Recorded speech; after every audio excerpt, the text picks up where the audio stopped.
Good evening. Call the meeting to order. The NVUSD Board of Education is holding a board meeting tonight, and we invite participation, either remotely or in person.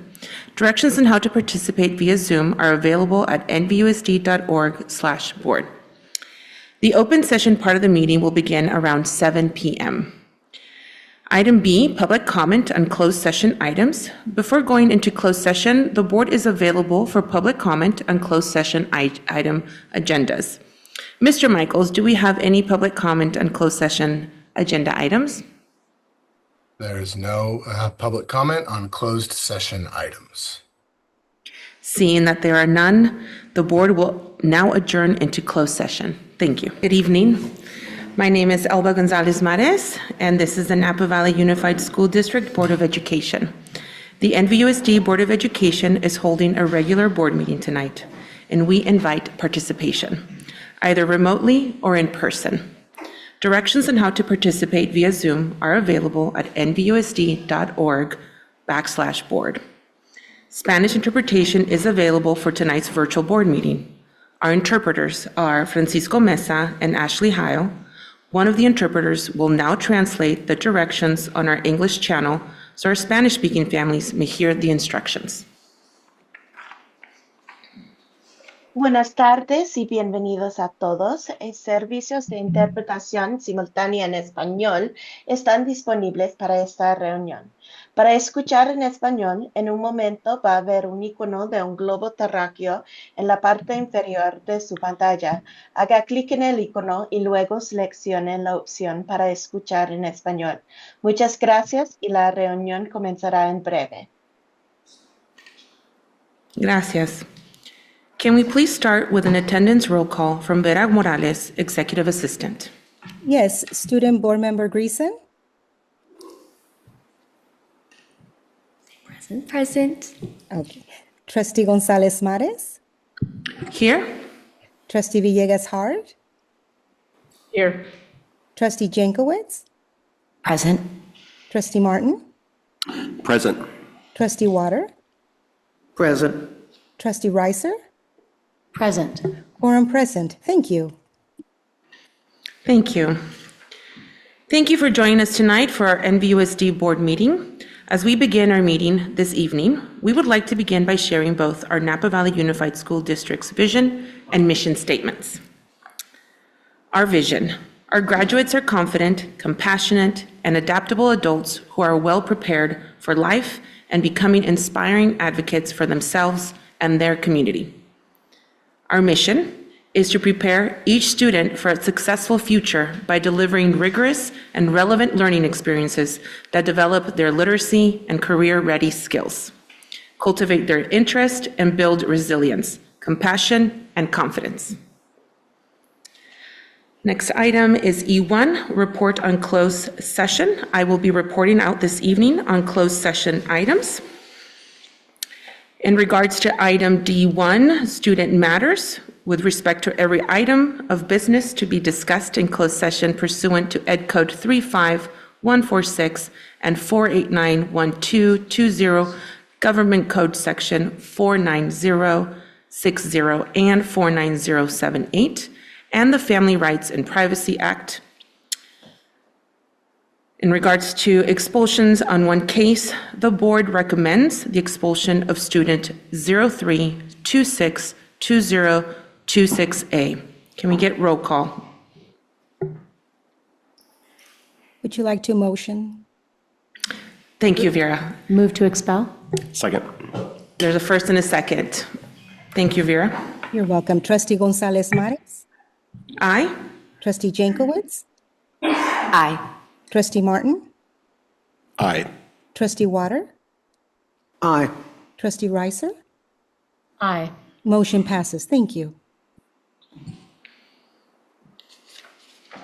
In regards to item D2A, personnel, in closed session, the board took action to approve the following staff recommendations effective 2026-2027 school year. On a motion by Trustee Martin and a second by Trustee Water, the board voted unanimously to appoint Cicely Rhoda to the position of principal at Bel Air Elementary School. Trustee Chu was absent. Trustee Gonzalez Mares voted aye. Trustee Villegas Hart was absent.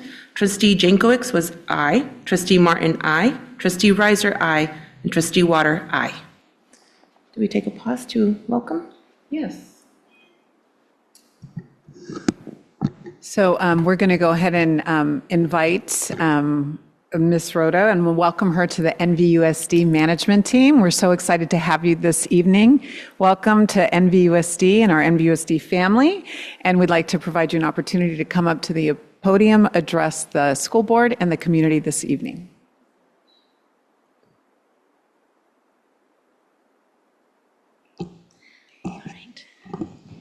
Just for clarification, do I need to stop for translation services, or they'll just keep rolling?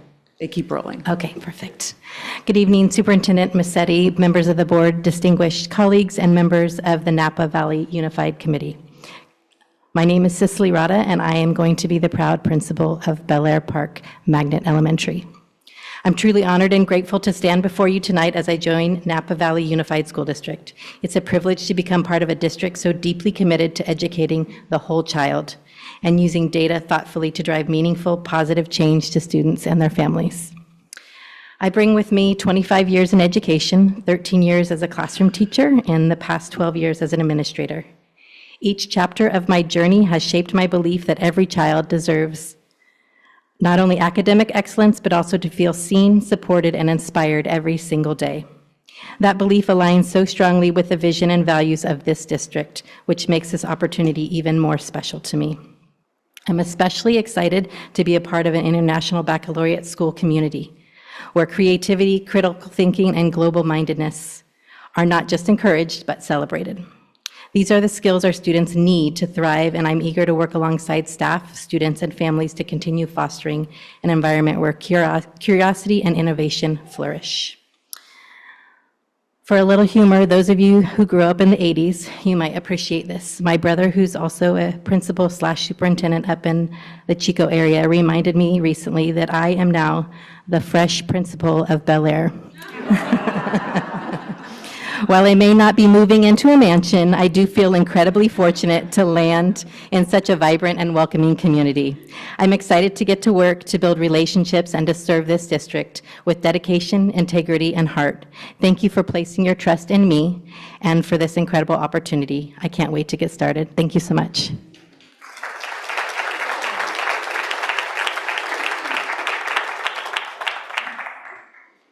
Thank you and welcome. Another motion was done by Trustee Water and second by Trustee Martin. The board voted unanimously to appoint Jennifer Fee for the position of principal at Phillips Elementary School. Trustee Chu absent, Trustee Gonzalez Mares, aye. Trustee Villegas Hart absent, Trustee Jankowicz, aye. Trustee Martin, aye. Trustee Riser, aye. And Trustee Water, aye. May we have, well, first and second was done. Sorry, I thought we needed to do a roll call. But We're good. It's You did completed. that? Yeah. So we want to also take a moment to welcome Ms. Fee to the NVUSD management team and NVUSD family. We're so excited that she also chose NVUSD, our new principal of Phillips. I'll give you the opportunity to address the board and the NVUSD community.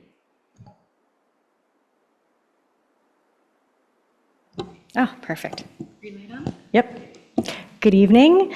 Good evening, Dr. Massetti, and to everyone joining us tonight.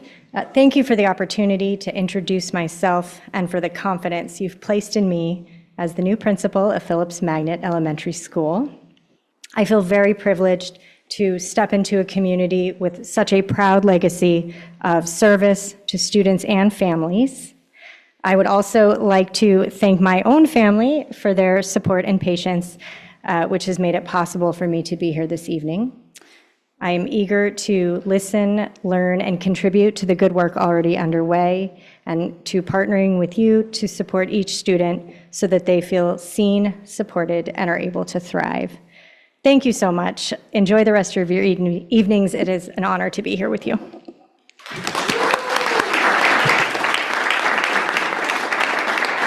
Welcome to our two new principals. We're so excited to have them. Super Vice President excited. Gonzalez Mares. Absolutely. Thank you and welcome.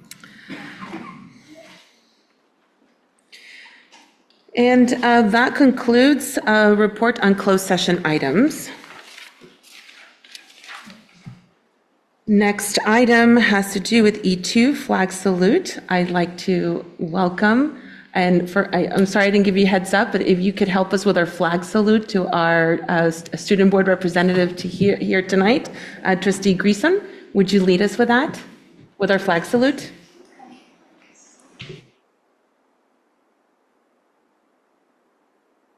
Okay.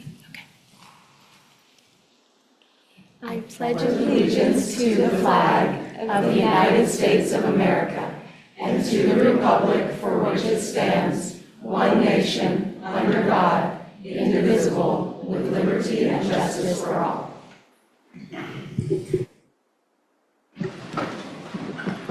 Thank you.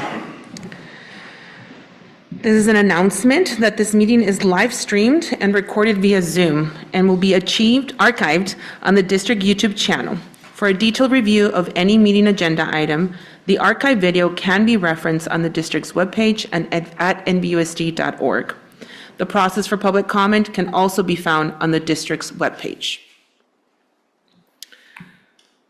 Next item is approval of agenda. Move to approve. Second. I have a first, was that by Trustee Reiser? Second by Trustee Villegas Hart. All those in favor? Aye. Any abstentions or nays? Thank you. Approval of minutes. So no record of minutes will be approved at this meeting at this time. Next item is recognition of visitors and employee organizations. Dr. Massetti, do we have any visitors in attendance, either in person or virtual? We do. We have the president of the Napa Valley Educators Association, Ms. Deb St. Clair. Ms. St. Clair, would you like to address the board this evening? Great.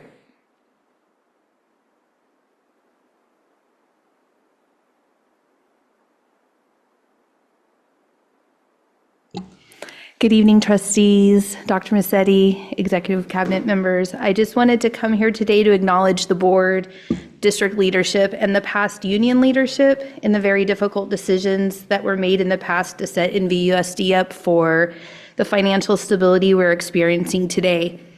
In looking at the turmoil in surrounding districts, I express gratitude of being in a district that has made stability a priority.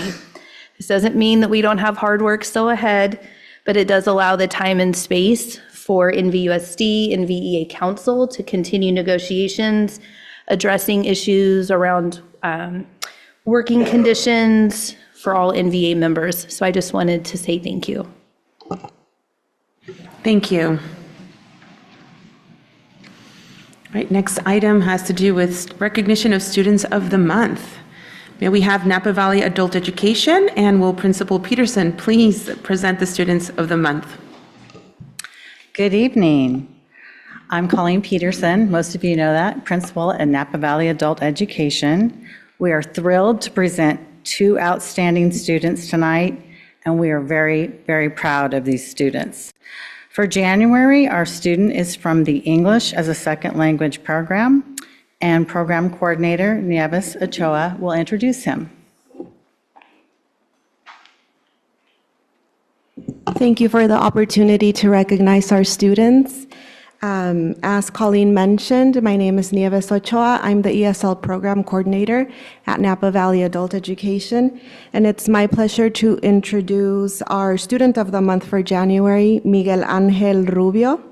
Since the spring of 2024, Miguel has been a dedicated member of our program, attending classes 3 nights a week, even after long days of demanding physical labor. Reflecting the values of our graduate portrait, Miguel is known by his teachers as a truly adaptive learner. His journey to master English is a testament to his resilience and his identity as a lifelong learner, a process of self-growth that has required immense patience. I'll turn it over to his teacher, Emma, to share more about Miguel.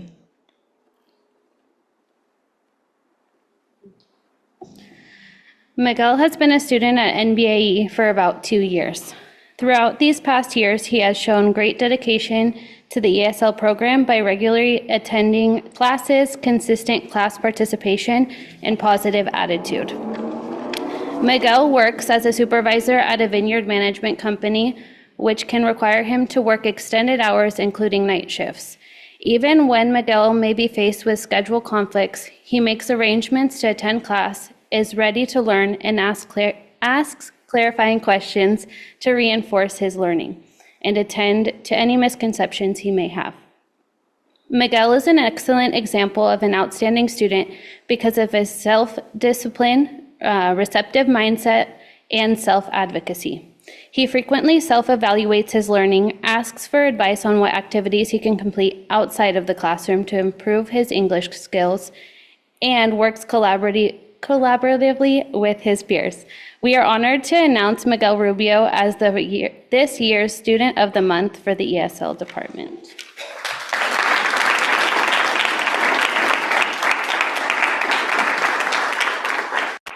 Good evening. My name is Miguel Ángel Rubio. First of all, I want to thank all of the people that have me, helping me, and support me throughout this process. I want to especially thanks to my teachers, Ale Soto and Emma Neighbor, for always having the patience, teaching me, and also give me the encouragement to move for here. 2 years ago, I started the program in the middle of the semester and beginning low. When I began class, it was difficult. There were moments when I thought about not continuing, but now that is not the case. Thanks to the program, I have met new people, made new friends, and I am very happy in the program. I am now an intermediate low ESL. I want to learn English in order to communicate with people and to become less nervous when speaking the language. I want to go to work for myself, which is why I need to understand speaking and write in English. It is very important for me to feel proud of myself. I am grateful to be part of this ESL program and be able to learn English is my second language. Thank you.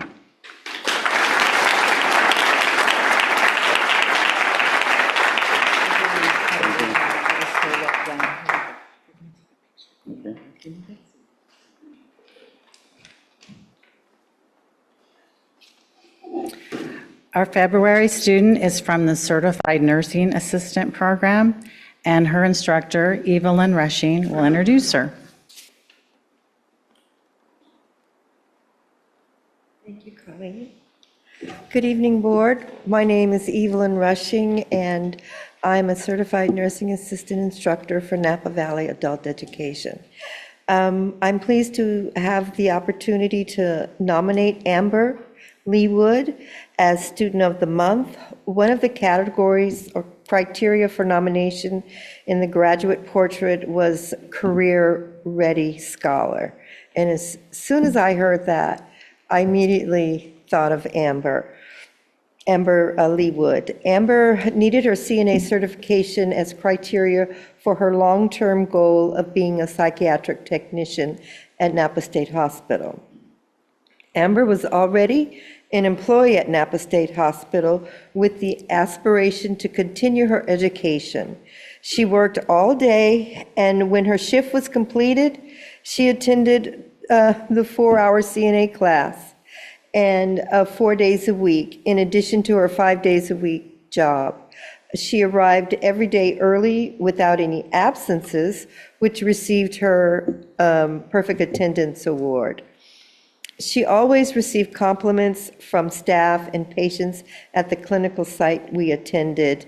Amber was dependable and appreciated by her peers and myself.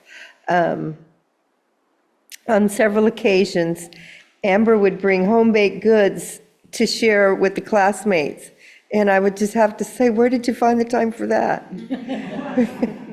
Because her shift was from 6 in the morning to 2 in the afternoon, and her CNA class started at 3, so there wasn't very much time in between. Amber has completed her prerequisites for the Psych Tech program and should be starting this year, 2026. I can't think of a more deserving nominee. Thank you for the opportunity to tell you about Amber. And it's my pleasure to now introduce Amber Lee Wood, Napa Valley Adult Education Student of the Month. Thank you. You're welcome. Good evening. I'm honored to be here. Returning to school for a total career change has not been easy, but I have improved my confidence and ability to speak up for myself. I chose the CNA program here at Napa Valley Adult Education as my foundation for the Psychiatric Technician program at Napa Valley College. This experience has given me a glimpse into the world of healthcare. It has reinforced my short-term goal of mastering patient care and my long-term goal of advocating for mental health. I've learned that while humanistic care for patients is our top priority, being a positive professional teammate is what truly makes a unit successful. More importantly, I've learned to advocate for myself, showing up every day for whatever comes my way. This program proved that by overcoming the obstacle of starting over, I can achieve anything. My next step is in August when I will be starting the Psych Tech program at Napa Valley College, and I am ready. Thank you to the board for this recognition, and a special thank you to my teacher, Miss Evie, for her guidance, and of course my family who is here with me tonight, my husband Will and my son Jackson. Thank you.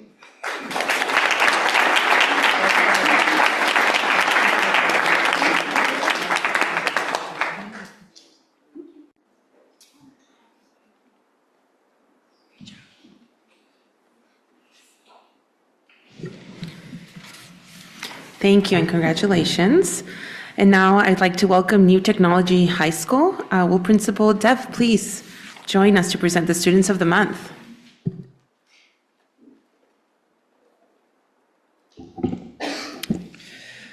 Good evening, NVUSD Board of Trustees and Dr. Massetti. Congratulations to the Student of the Month winners at Napa Valley Adult Education and Vintage High School.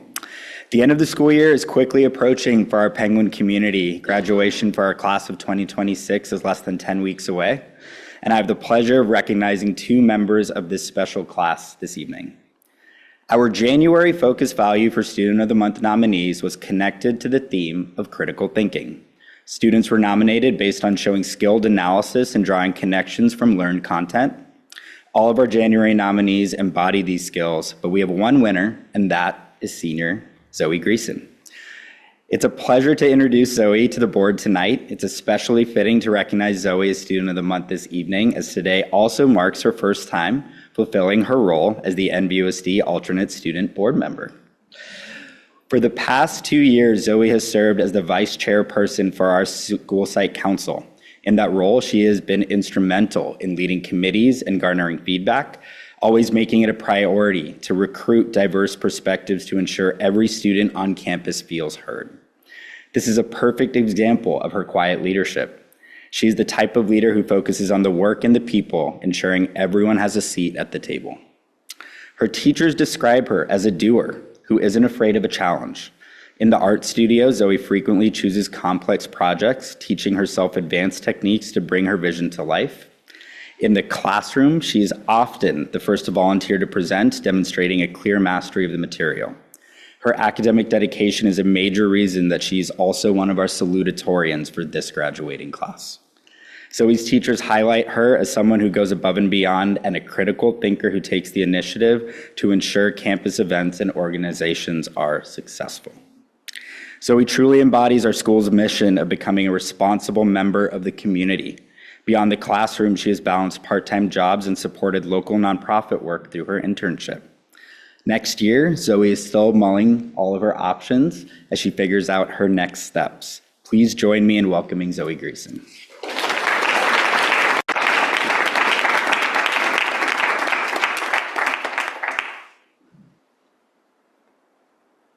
So hello everybody, thank you so much for having me. As you just heard, my name is Zoe and I'm currently a senior at New Tech, and I'm really thankful that all of you are here to recognize the effort that I put into this, and it means so much to me, so thank you. When I first heard that I earned the title of Student of the Month, I was so excited and couldn't even believe that I was nominated. I'd never done anything like this before, I think that it's really cool that I can experience this as my senior year is slowly coming to an end. Being nominated in the New Tech High monthly category of Critical Thinker is great because not only do I get to have my hard work recognized by all of you, I also have something to feel proud of because not only did I earn this title, I also earned salutatorian, so I'm very proud of that. And some specific examples of where I've worked in the area of critical thinking are in my college classes that I take at the New Tech campus, but through NVC. I've been taking these classes since sophomore year and taking a couple every semester. And currently I'm taking both math and English through the college. And these classes are great because they not only allow me to develop my critical thinking skills through challenging myself, but also through exploring new topics and of course, practicing my problem solving abilities. Additionally, I have also been able to take several other classes through the NVC, including art and marketing classes, which have really helped me decide what I want to do in the future because I plan on attending SDSU hopefully, and then also majoring in marketing with hopefully a minor in digital design. Overall, New Tech has been a wonderful place for my educational journey because it has amazing support systems for students and it provides them with dual enrollment opportunities, internships, and leadership roles. As a result of this, I've had the opportunity to be on School Site Council as the vice chairperson for 2 years now, and I'm also the head of our Campus Beautification Committee. Additionally, with the help of our internship coordinator, I was able to get an internship that relates to exactly what I want to do in the future, which is great. Again, I am so honored to be given this award, and I'm very grateful to everyone who has helped me through my academic journey. I wouldn't be where I am today without them. A few specific people that I'd like to thank are, of course, both Mr. Dev and Mr. Biggs, in addition to my college professors and most importantly, my friends. Thank you.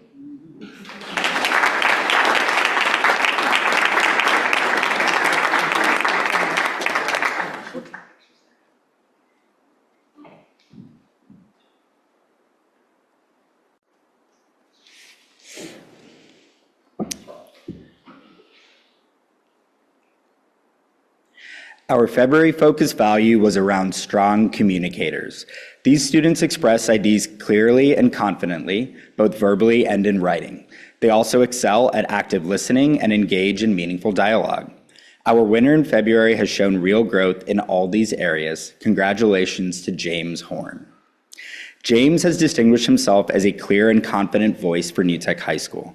His digital design teacher noted that James was instrumental in representing our school during presentations to the Napa Land Trust staff and the audience at the Napa Lighted Art Festival.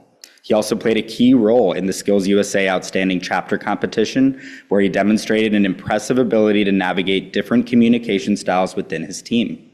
Additionally, James dedicated over 20 hours to the Skills USA Courtesy Corps, ensuring events and competitions ran smoothly for his peers. James truly lives out the resilience piece of our school's mission. Throughout high school, he has navigated various challenges, leaning on his friends, family, and community for support.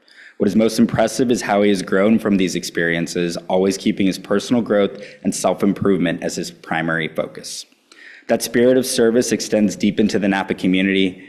James has spent significant time caring for animals and running adoption events at Napa Bunnies, as well as mentoring young students in self-defense and maintaining the dojo at Napa Red Dragon.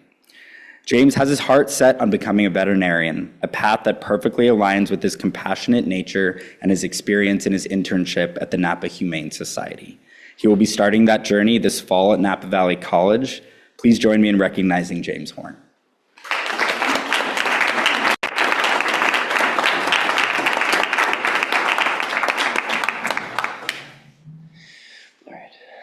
Hello and good evening. My name is James Horn and I'm a senior at New Technology High School. And I would just like to give a huge thank you for awarding me with Student of the Month for the month of February. It is such an honor to be here and an amazing way to end my journey through high school. I would like to take some time to appreciate New Tech and what it provides for its students. The school has so many different academic opportunities, such as their dual enrollment program, internships, and CTE class competitions. This year, I was elected president for the Digital Design Lab's Skills USA chapter and competed with a couple of my peers for the Outstanding Chapter competition. With such a big responsibility on my hands, I used it to build my personal skills of confidence and communication, running meetings for the entire digital design class, speaking on behalf of them with clients we've worked with, such as the Napa Land Trust, and helping to solve problems within the class and to create a more efficient working environment. I have also started and finished today my first internship this year. With this being a graduation requirement, I wanted it to correlate with what I am truly passionate about pursuing as a career after high school, and that's to become a veterinarian. So I spent my time helping out at the Napa Humane Society.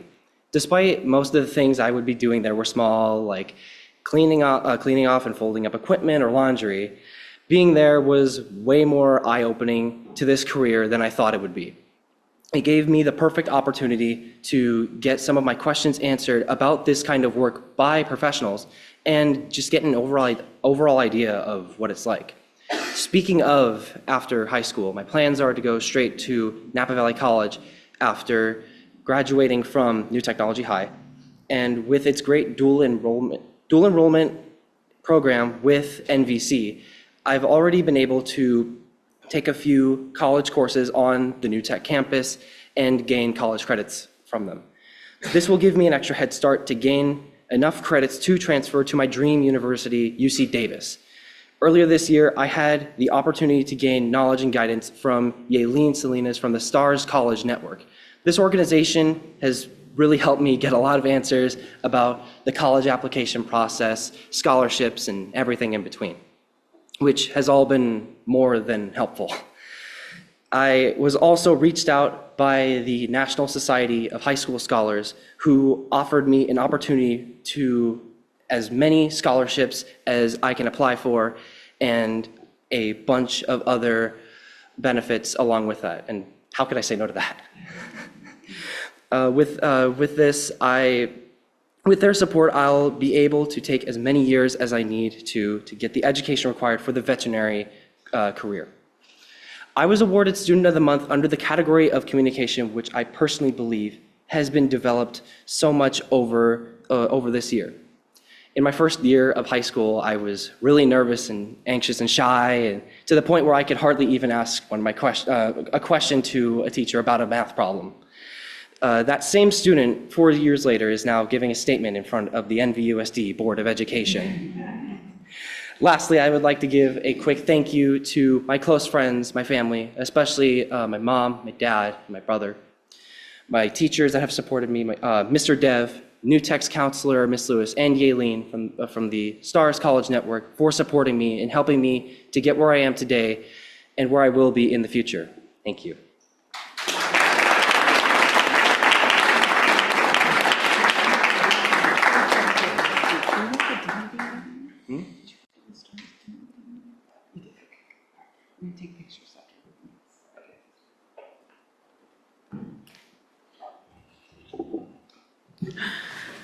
I think I have a long pause in between because I'm just struck by all the stories and just like, all right, one more. Vintage High School. Will Principal Hutchinson please present the Students of the Month?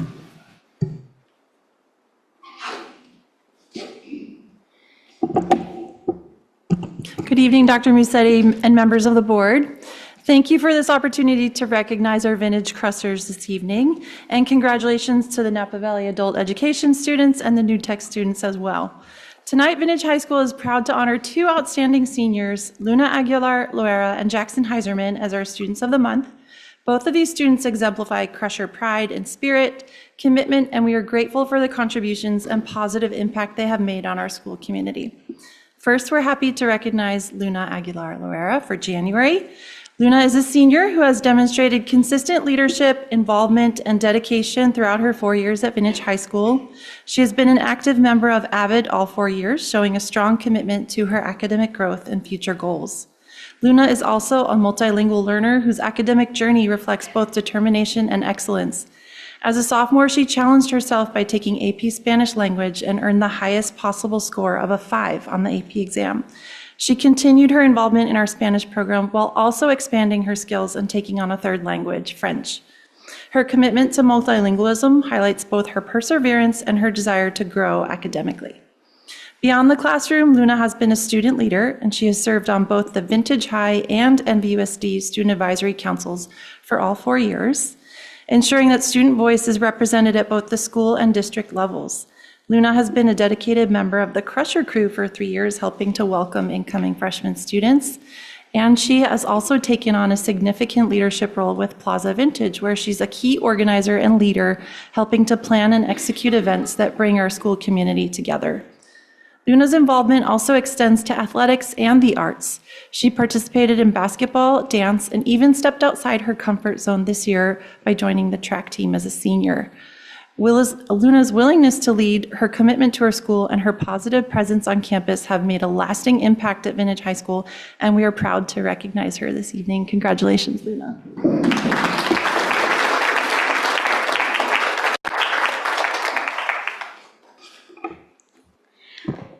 Good evening, everyone. First of all, thank you to the board, Dr. Mercetti, Vintage High School, and Ms. Hutchinson for acknowledging me tonight.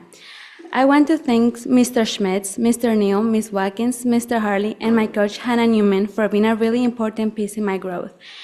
They have helped me be a better person, student, and athlete throughout my high school career. They have taught me different lessons that I will always remember and carry on with me. I learned a lot of new things in high school that helped me grow and develop as a person. I played basketball my 4 years. I'm also part of the dance program and ABIT program at Vintage. This year, I also decided to try something new, that is track and field. I feel that getting involved in what you like is something that really helped me in high school. These 4 years were something that I will never forget, and I'm happy about everything that I have accomplished. Through my high school path, I took AP Spanish my sophomore year, and I got a 5 in the test. I took AVID my 4 years, and I got to learn about college process. I have taken leadership opportunities through different sources. For example, this year I became the secretary for the AP Spanish Club and I help with the organization for Plaza Vintage. I also help the Crusher Crew, as my principal said, and I'm also part of the Vintage and NVUSD Student Advisory for 4 years. I want to also thank my family for always supporting me in life and for being proud of what I have done. They know the struggle that I have experienced as a multilingual learner, and they still were there for me along the way. My plans after high school are to attend to a college. I'm not sure where yet, but one of my options is to attend to Napa Valley College and play basketball. I would like to stay there for 2 years and transfer to a different university. I would like to study here in California. However, I'm open to go out of state and discover something new and learn and try new different things. I'm really confident that I will find the best path forward to me. Vintage and NVUSD have taught me different lessons that will be helpful in my future. I appreciate that my family supports me no matter how far or close I journey in my college path. Again, thank you so much to everyone.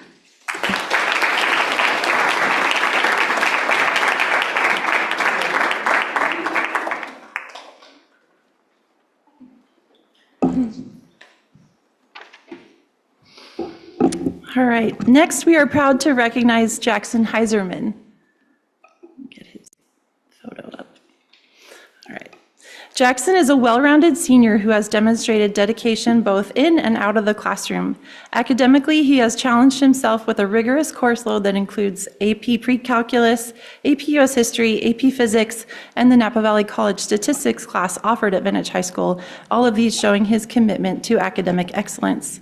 Jackson has also been an active participant in athletics, playing basketball for 3 years and golf for all 4 years at Vintage. He was supposed to play in a golf match this evening, but he's here, which is another wonderful opportunity for Jackson, and we're happy to recognize him. This year, he made the decision to focus his time and energy on another passion, performing arts. Jackson took the lead role of Danny in this year's musical Grease, delivering an outstanding performance and demonstrating confidence, talent, and dedication. His willingness to step into a leading role and fully commit to the production speaks to his versatility and strong work ethic. Jackson's commitment to trying new things, balancing academics and extracurriculars, and stepping into leadership roles make him a great example of what it means to be a Vintage Crusher. Congratulations, Jackson.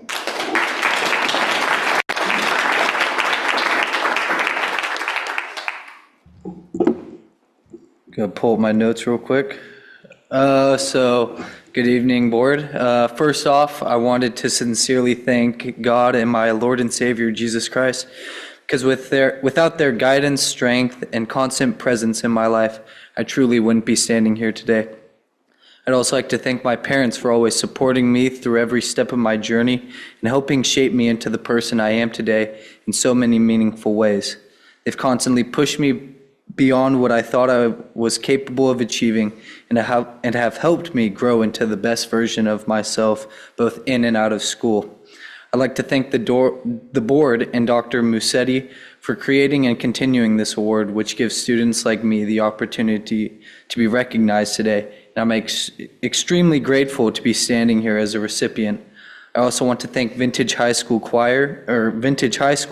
for choosing me to receive this award because it truly means so much to me and is an incredible honor. I'd like to thank Mr. Teeters, Miss Amendola, and Miss Kaboka for helping me grow musically over the years and for constantly encouraging me to improve, which has played a huge role in allowing me to receive this award today. Throughout my life, I've always felt a strong and meaningful connection to music, and through choir, I've been able to develop my talents and also deepening my connection even further. Music has given me the opportunity to build amazing friendships and create unforgettable memories that I will carry with me for the rest of my life. Some of those memories that I've made through choir include performing in concerts, going to Disneyland, traveling to New York, and like Miss Hutchinson said, performing in our musical Grease, which was a blast. All of which have been incredibly special experiences. I would like to thank my parents one more time because they truly mean everything to me, and I wouldn't have them any other way. I'm genuinely grateful for every opportunity, lesson, and experience that has led me to this moment today and helped shape me who I am. I look forward to continuing my journey with music, growing even more as a person, and creating many more meaningful memories in the years to come. Thank you.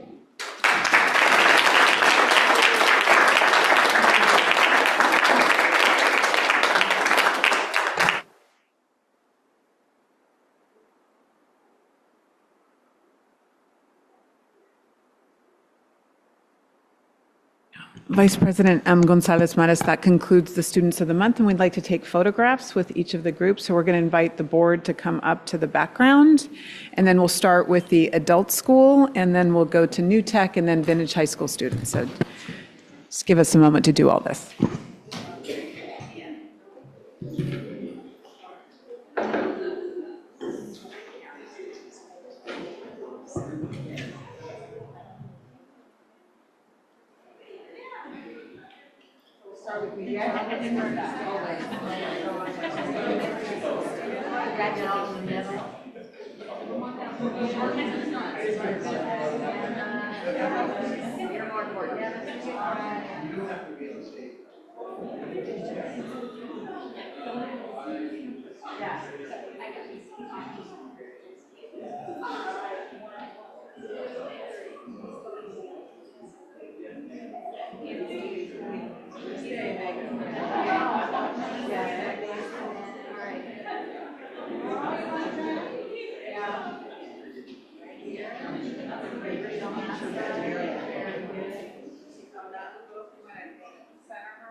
This picture.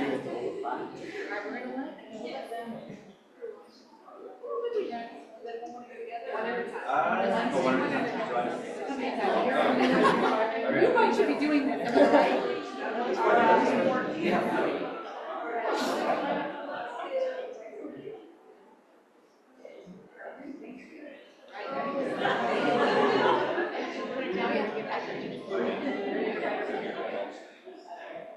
All right, and I know, right? And you know what? Scoot over just a little bit for me. That's 1, 2, 3.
All right, thank you, everyone, as we give everyone a minute to go on with their day. And we shall continue with item G, public comment on non-agenda items.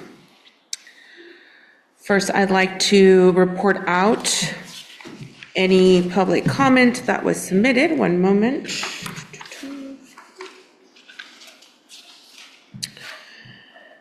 Public comments on non-agenda items were submitted via email at publiccomment@nvusd.org before 8 a.m. this morning.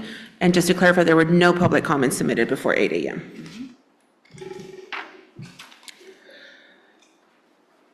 Before I open the floor to public comment on non-agenda items, I would like to explain the rules that govern this area of the meeting. The Brown Act open meeting laws under which we are required to operate prohibit board members from discussing items that you may bring up that are not on our current agenda. The reason for this legal restriction is to make sure that anyone who has an interest in a particular district business matters knows through the board's posted agenda when we will be discussing it as a board so that they can also be present and provide input on the item. We are very happy to have you here to let us know your concerns.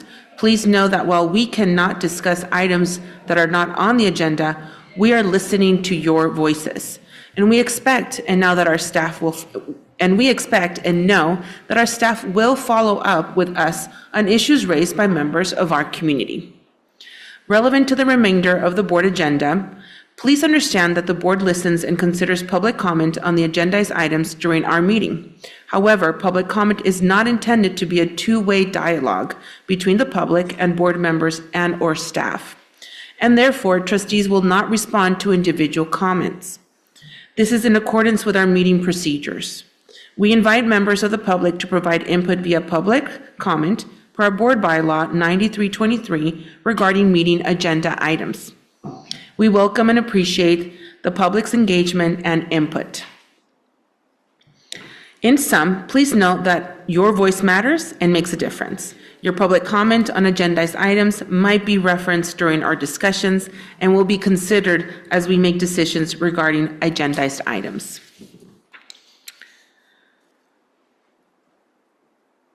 All right, let's now move to public comment in the room. Do we have public comment submitted, Dr. Massetti? No. No public comment. Do we have public comment online? Mr. Michaels? There are no public comments on non-agenda items. Great, thank you, Mr. Michaels. Okay, that being said, we are now moving on to item H, which is reports. We'll start with the Board of Education and Student Board Representative, and we'll start with alternate Student Board Representative with us tonight, Ms. Greasom. Go ahead. Yes, thank you. So starting off, March has been a very busy month, especially for seniors, with many college admissions statuses coming out, which has been very exciting, but also I'm sure very stressful for other seniors. It's been stressful for me, but yeah. Additionally, students at New Tech who are dual enrolled at the NVC have been taking their midterms. I took mine last week for math and it went pretty good, but I am glad it's over with now, so it's less stuff to stress out about.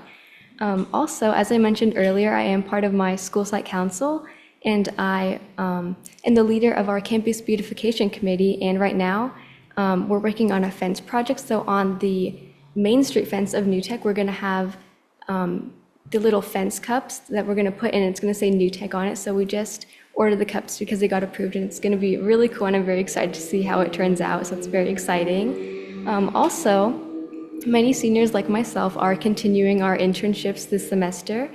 And everyone's internships relates to what they want to do in the future related to their career. So it's really a cool experience because we get to test it out to see if it's something that we actually want to do or not. And I think it's really cool. The internship I'm doing is also related to my desired career path, which is marketing. I'm working with Cope Family Center, which is a local nonprofit, and I get to work with the marketing director in the communications department.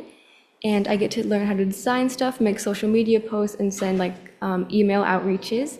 Also, last week I helped volunteer at their food and health fair, so I got to help pass out food to families in need, and it was a really cool thing to see and experience. I also recently talked to Hudson, the board member, but he didn't have anything to update, so that concludes my report. Great job.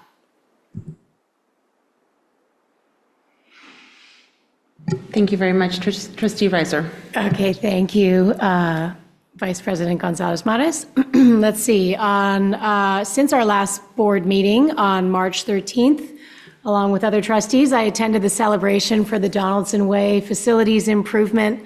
That celebration was so fun and very gratifying to celebrate with the American Canyon community members there.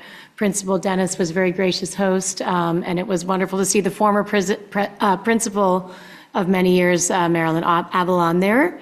That night I attended one of the shows of Grease put on by Vintage High School, and I got to see Mr. Heiserman in his leading role along with Trustee Chu, who isn't here this evening to report that, so I'll tell the community that she was with me. On March 17th, as part of the CSBA Legislative Advocacy Week, I facilitated 2 advocacy calls, one with Assembly Member Lori Wilson from Solano County and another with a staff member for our State Senator Christopher Cabaldon.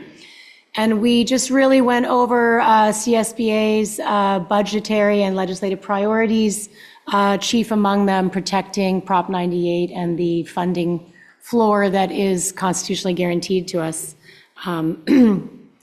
That they seem to keep trying to do little maneuvers around to not give us our money. So we were just making very clear to our legislators what our priorities were there.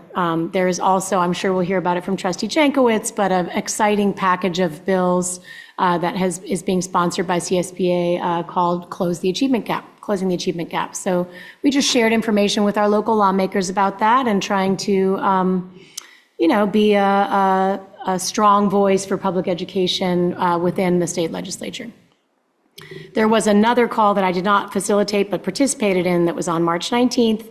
Trustee Jankowicz did a wonderful job facilitating that call, and that was with Majority Leader Aguiar Curry. On March 17th, I attended the Board Curriculum and Student Support Advisory Committee. On March 20th, the Canyon Oaks Elementary School 20th anniversary celebration was a really good time. Thank you to Principal Vasquez for welcoming us all there and leading the celebration. I really enjoyed the sort of student talent section of that celebration. It's really great to see. We had 2 kids sing solo songs in front of the entire gathered group there. It was really impressive, the poise that they had there. On March 23rd, I attended the Napa County SELPA Community Advisory Committee, and I will report on that later. And then I just had one other quick announcement, which is an opportunity that's available for the community, but in particular, there is a part of the opportunity that is focused on students, so I wanted to share it here, that Indivisible Napa is sponsoring an event on April 11th. Unfortunately, I'm going to be out of town, so I won't be able to participate myself, but it's called Rock the Congress. And there is an afternoon section of it from 1:30 to 3:30 that is specifically focused on students, a Students Rock the Congress opportunity. There's going to be information about organizing, how to distinguish AI-generated misinformation, how to do messaging and grassroots activism, how to run for office. So I just really wanted to let NVUSD students know about that opportunity. It is a ticketed event. But there are scholarships available, so the opportunity is there if you fill out a form and explain that you would like to attend, but that you don't have the funds for the ticket, that it's likely that you would get that scholarship. And you can find that by just Googling. If you just Google Rock the Congress 2026 Napa, then the website with the QR code will come up for you. And that concludes my report. Thank you, Trustee Reiser. Trustee Water? Thank you. I guess President, Vice President, our President. Vice President Gonzalez Maras, Acting President. Okay, on March 13th, I also went to the grand opening of Donaldson Way and was really impressed at how the nondescript rear elevation of the school looked so terrific. And Principal Dennis welcomed us. The students gave wonderful speeches. Several teachers told me they appreciated the great communication between the principal and the staff, because that was major construction happening there. It took a lot of people cooperating, being aware of what giant machines were going to be on campus.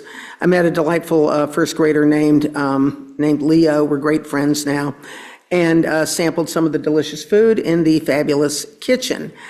And then on March 17th, I had a lunch meeting with Deb Sinclair and Troy Giddings, who are union reps. And essentially, it was about what Deb spoke of at the podium tonight, which was, it's really, with what's going on in the school districts around us, it's really just such a relief to be working in a place that is, at this point, on a financial even keel. It just makes everything else go better. So thank you. Gratitude for that. On, let's see, March 20th, I went to the Latino Leadership Roundtable, where Dr. Alejandro Guerrero, the Vice President of Napa Valley College, was speaking.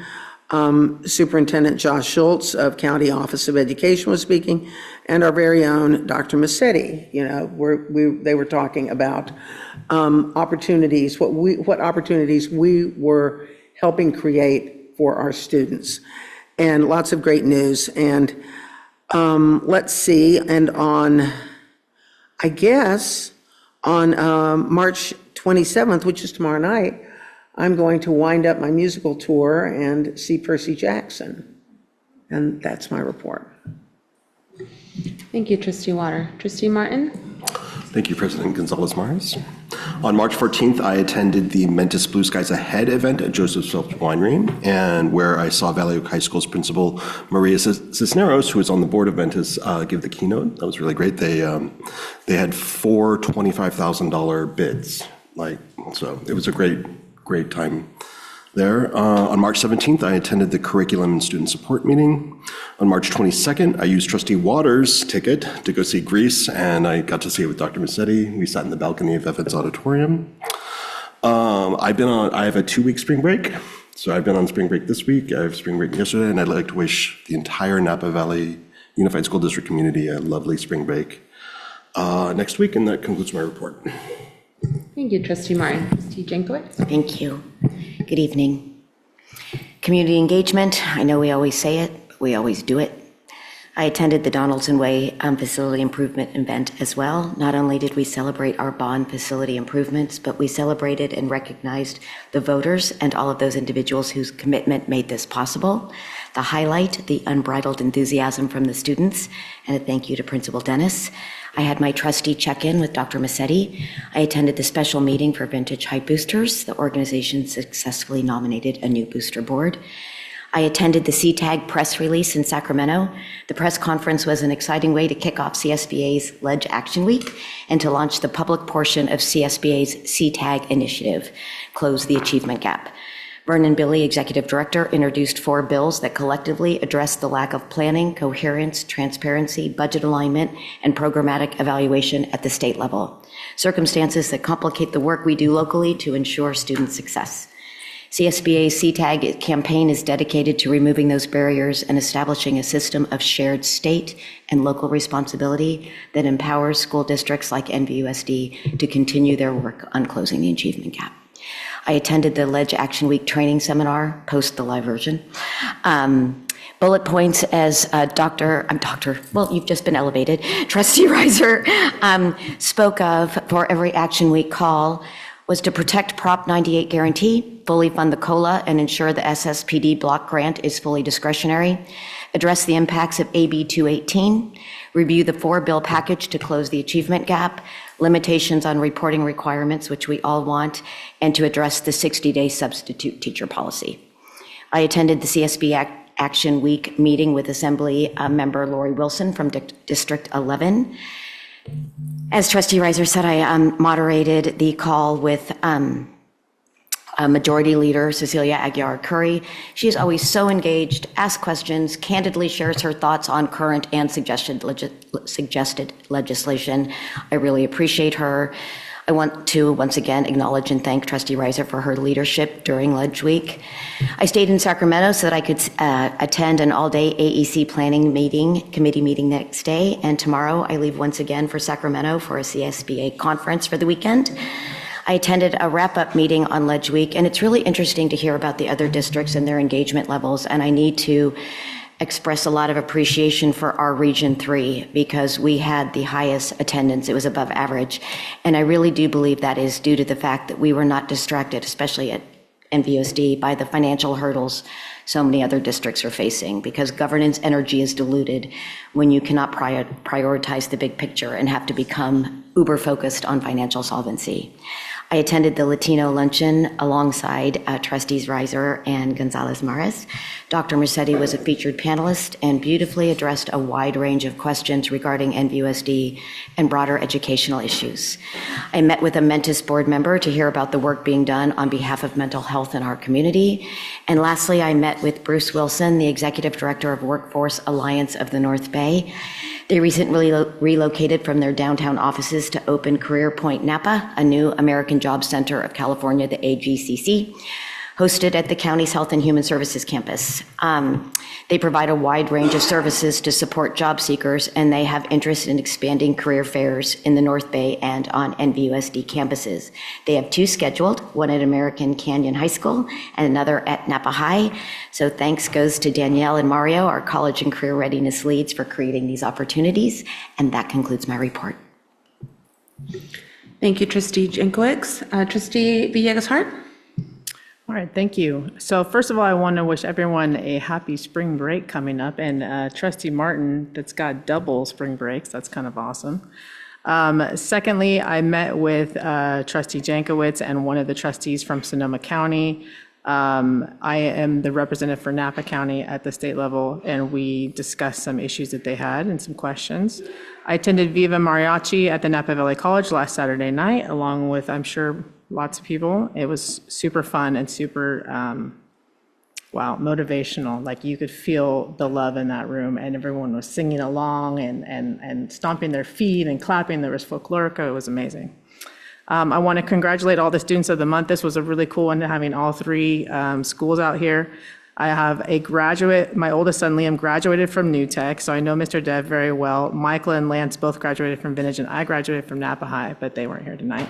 But it was really cool to see all the different schools represented, including the adult education, which I love that graduation. That's one of my favorites. Also, I know this time is typically talking about board stuff, so this is board stuff. 2026, there are 3 board seats up for election this year. Area 1, Area 6, and Area 3. So I encourage you, if you're interested in becoming more active on the political aspect of the Board of Education, spend some time with Google. You can punch in your address. It'll tell you exactly what area you're in, whether or not you're eligible to run. You have to be a registered voter.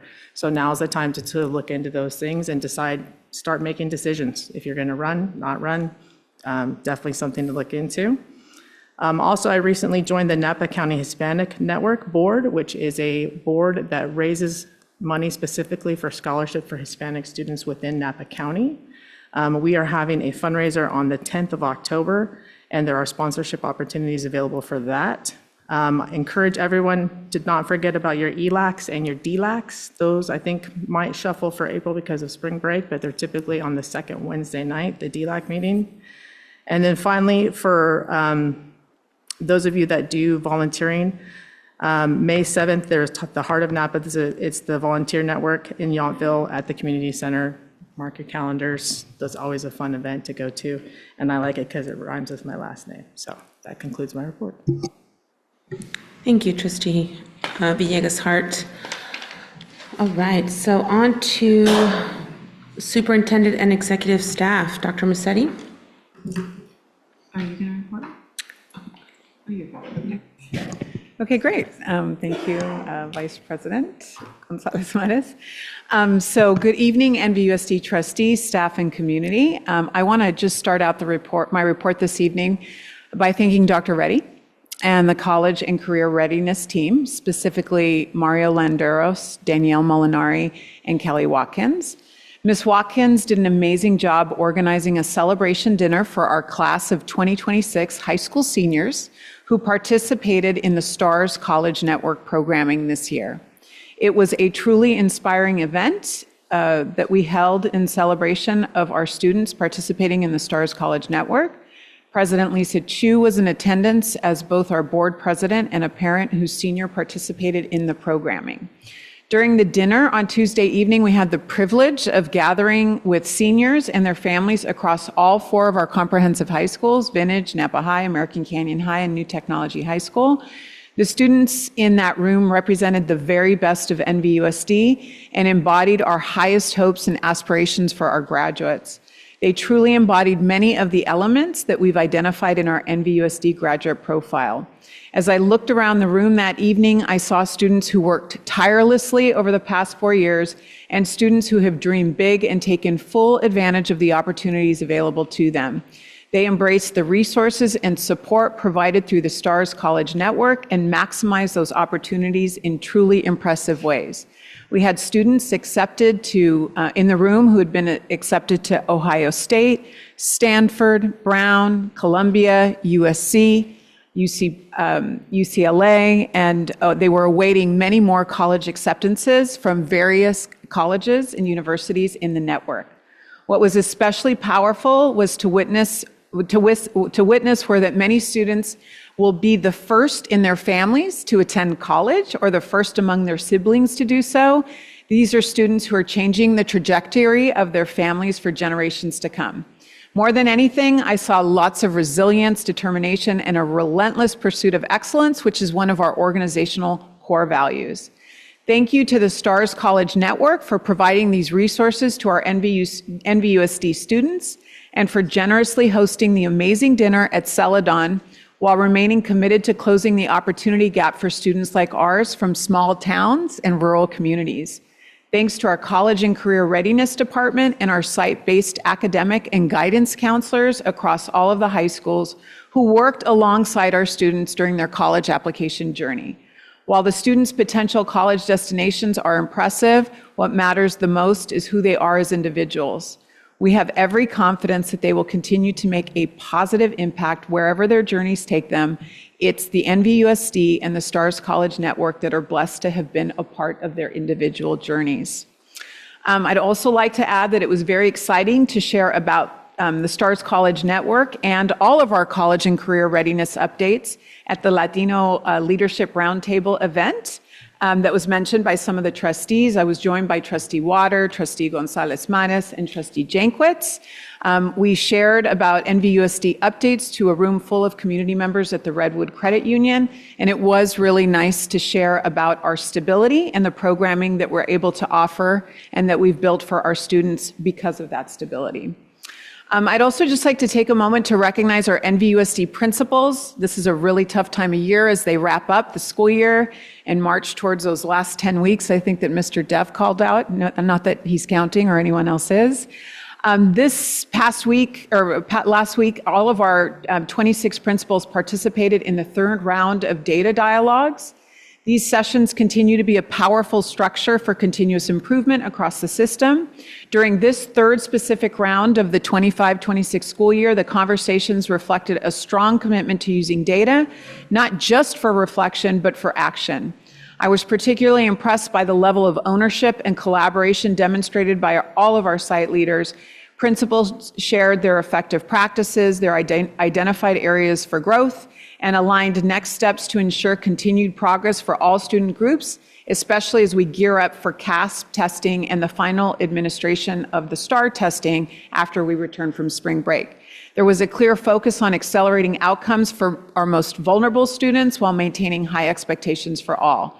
These data dialogues, it's our second year of doing them, and they are strengthening coherence across the district and ensuring that we remain focused, aligned, and accountable to the goals we've set for our students. So I again want to thank Dr. Reddy, Executive Director Matt Manning, and Dr. Peter Aboud. I get to conduct these data dialogues with our principals alongside them, and they're providing tremendous data-driven leadership.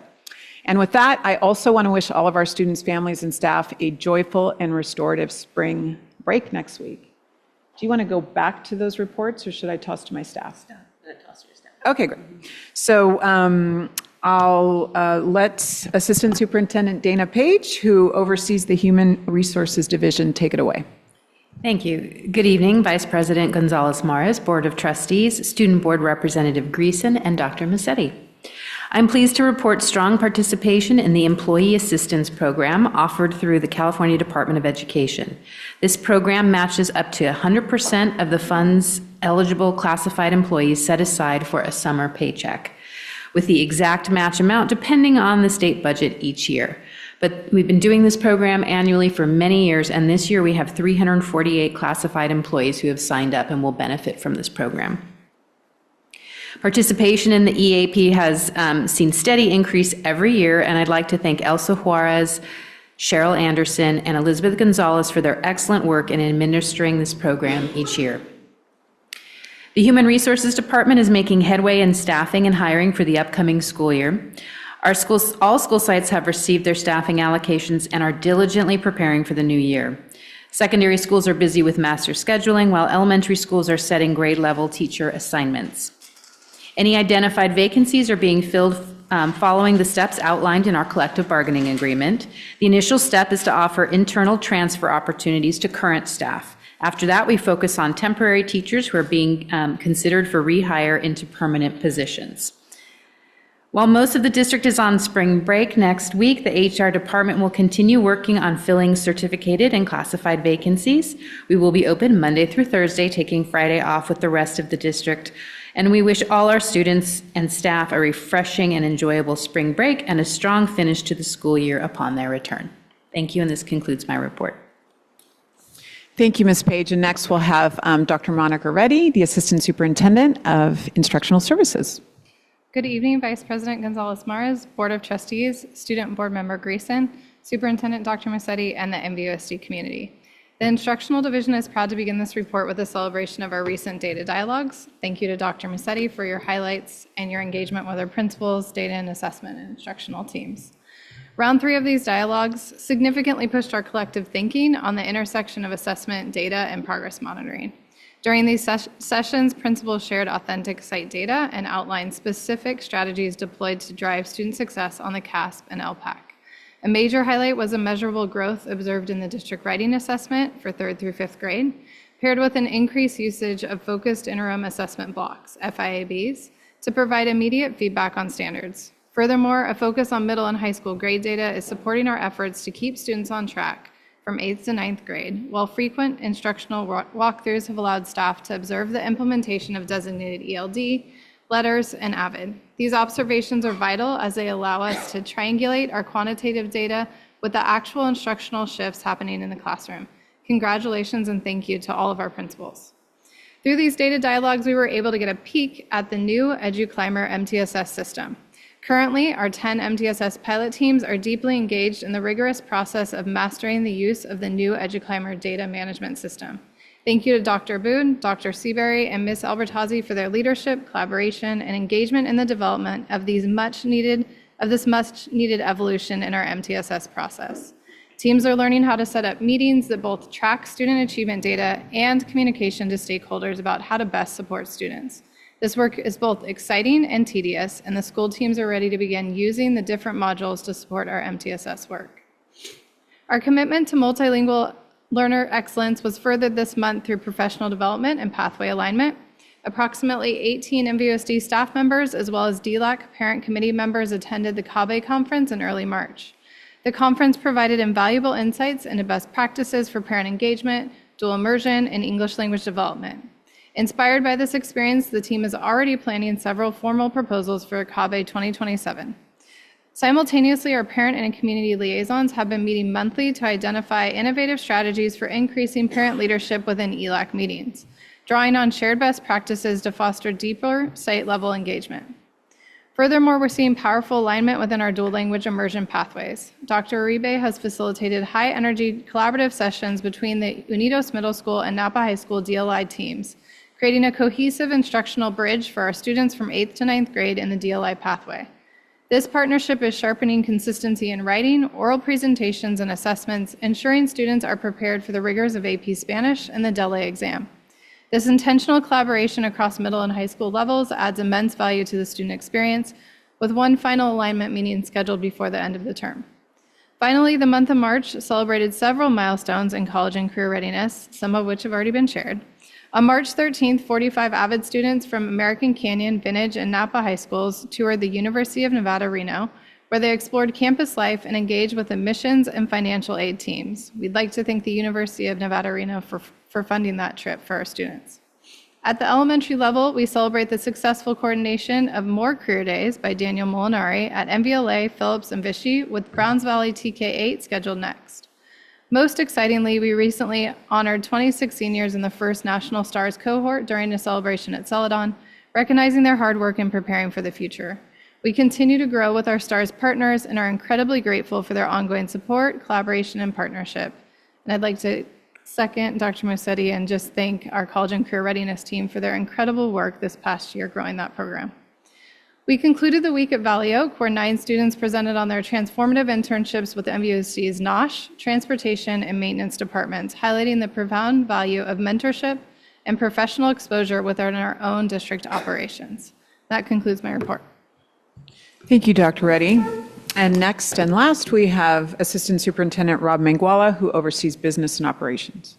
Thank you for the opportunity to update the board and the community. Next week is spring break. This is always a great time for maintenance, grounds, operations, and facility improvement to get to work. So there's no vacations planned for us next week, unfortunately.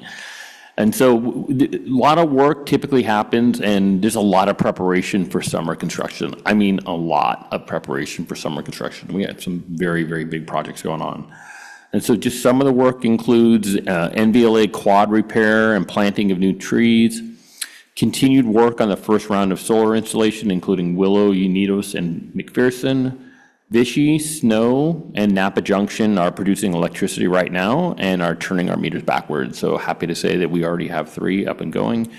Canyon Oaks is just waiting for the final okay from PG&E. LED light conversion for the boardroom and portions of the district office is also planned for spring break. Continued pre-work for our summer construction sites at Napa High, Vintage, Redwood, Stonebridge, and Valley Oak. Speaking of Redwood, we received our guaranteed maximum price. It's on tonight's agenda. We're excited to share that the bid includes replacement of the breezeways and conduits that run above them. And so if you've seen those breezeways, they are made out of 2x4 stacked on edge, years, if not decades of leaks covered with plywood. So we're very excited that they will be completely, basically they'll cut them off at the top and replace it with metal and put a new roofing structure there. So we can't wait to see what the new updated look for Redwood will be at the end of construction. Pre-work at Unidos for the locker room expansion that'll occur this summer. Finishing up paving at Alta Heights, Bel Air, NBLA, Stonebridge, and Shear. Landscape and technology work at Donaldson Way. Roof repairs at American Canyon High School. Core construction will be walking sites for the sites receiving play structures this round, and examining Silverado for their quad and parking lot update that's planned for the summer. And this concludes my report. Thank you, Mr. Manguala, and that concludes staff reports for the evening. Thank you, Dr. Massetti and team. I will go back to item H2, which is board representatives' reports. Special Education Community Advisory Committee? Yes. So I will just give a brief summary of the topic of that meeting. We had the SELPA director, Kelsey Pettiom, is bringing in speakers with very practical kind of advice for parents of special ed students. And this meeting brought a representative from a program that is relatively new. It was started in 2018. It's called CalAble. So it's Cal, C-A-L, but the A-L is lowercase, and then ABLE is, I think, an acronym, and it's all in caps. So CalAble. It's just about an 8-year-old program, and it was started as a way to assist families of students with eligible disabilities for whom college is maybe not going to be a future pathway. And so it's sort of like a 529, a tax-free savings account. And it can be used for higher education, but it can also be used for living expenses, housing expenses, things like that. The reasons that they gave, why would a family want to start this savings account? The main one is that it protects the eligibility for benefits. So once a student turns 18, they may be, if they have an eligible disability, they may be eligible for SSI, financial support monthly. But there are asset things that, there are requirements in which certain assets can make someone ineligible for that SSI. But these CalAble accounts are separate and not counted. So if you are a parent or a family member or a friend of somebody that you know is anticipating this situation, has a teenager, even a younger child with a disability, where living with that disability may be expensive, independent living for that student once they become an adult may be challenging. It is a financial way for families to start saving and then to not be penalized for planning ahead and saving money to facilitate and support their child in being able to live independently. So the last thing that I'll say about that, it protects the SSI and also Medi-Cal benefits, but the SSI is one where families often get dinged on that. So the last thing that I'll say is that there's a phone number, 833-CalAble, and I really would just encourage any family that might be qualifying for this, have a student that qualifies for this, to look into it. It really was created to protect families who really want to set their family member up for the greatest degree of independence and a high quality of life as possible. So that concludes my report about the CAC. Thank you, Trustee Reiser. City of American Canyon Liaison Representatives? We have not met. City of Napa Liaison Representatives? We have not met. Town of Yountville? We have not met. All right, thank you. And now on to item H4, Facilities and Bond Program Update.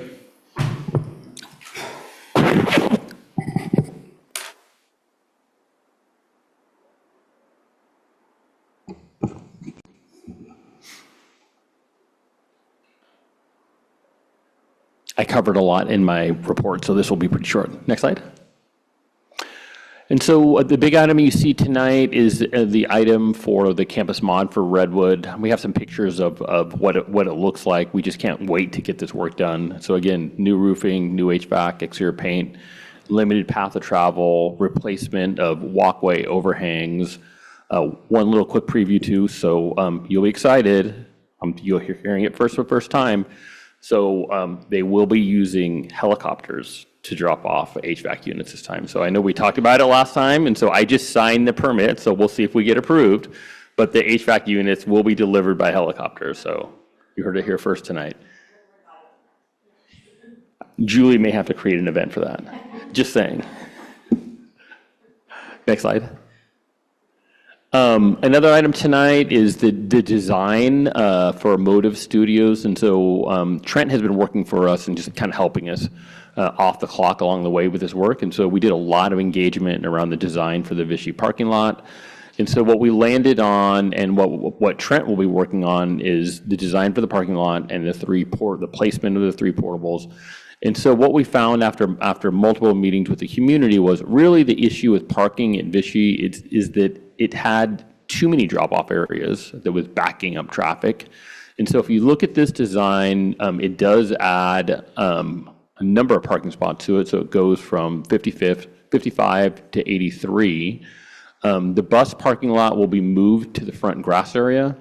And then what we'll be doing for drop-off is drop-off will all be along the school. So if you think about it, if all the kids can fit there now, they're going to fit there for drop-off, right? So it just gives them more space. And so you'll also notice in the design that we no longer refer to it by grade level. It's up to the site to kind of figure out where they want to put things, but we're not designating as this is a kindergarten area or this is a 3rd grade level or 4th grade level area. Also, another piece that people really wanted to see is 2 lanes. And so I think that's going to make an enormous difference. So if you look at it, there's a lane that is intended just for drop-off and pickup, and then there's a lane that you use if you want to park. So for example, if you want to park or you want to use the queue, you're going to go, when you enter from the north on the far right-hand side, that's where you expect to see a line of traffic because they're stopping there. But then on the interior lane, you would exit the one, and then that lane is intended to always be open. So there'll always be a way to get in and out. So we've studied this a lot. We're fairly positive it's going to make an enormous difference, but we can't wait to get it done. So again, that's planned for this summer. Sorry, did you? Next slide. I think questions. There you go. Questions or comments? I have a question for Sure. you. I know there has been a lot of concern about Vichy, about parking and so forth like that. Is there any kind of encouragement that we can do for the site to keep the people that want to just park and like hang out and like drink coffee afterwards that kind of take up those parking spots along the fence? Is there, you know, yeah, I know. Trust me, I know. I've heard an earful about 87 times about why the Vichy parking is so problematic, and I try to explain that we're addressing it. But again, it feels like the communication to the parents themselves might be a bit on the lacking side.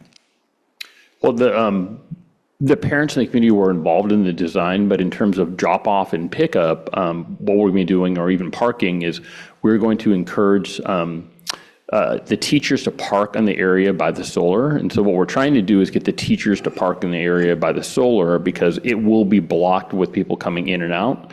And so since the teachers park and they're there all day, so when people come for drop off and pickup, it makes sense that they would park in the area by the solar. And then the other spots will be available to the community. That makes a lot of sense. Thank you, Rob. Any other questions? Thank you. As we move on to next item, this is in regards to the approval of consent agenda. Background information on these items is provided to the board prior to the meeting. A common motion takes action without discussion on roll call vote unless discussion of items is requested by a board member. Move to approve? Second. A first by trustee Reiser, a second by trustee Martin. Can I get public comment? Seems like none in the room. Mr. Michaels, do I have any public comment online? There's no public comment on this item.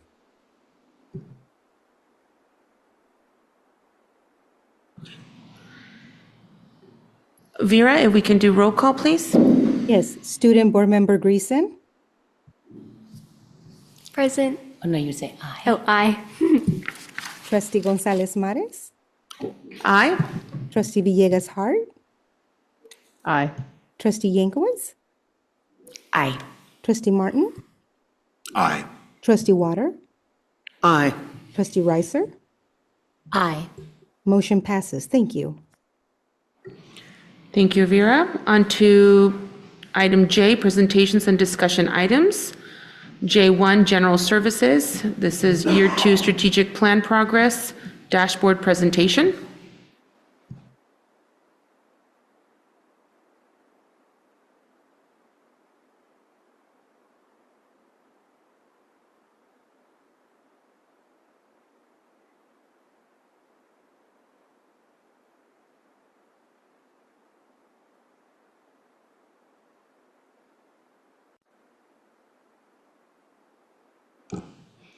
Good evening, Dr. Musetti, Vice President Gonzalez Mares, NVUSD Board, Student Board Representative Greason, fellow colleagues and guests.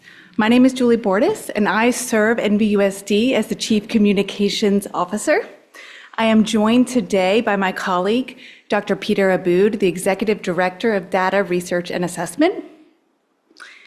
And we are excited to share with you tonight some information about Year 2 benchmark survey results that we will share through our data dashboard. We have 2 outcomes that we hope to provide with you tonight.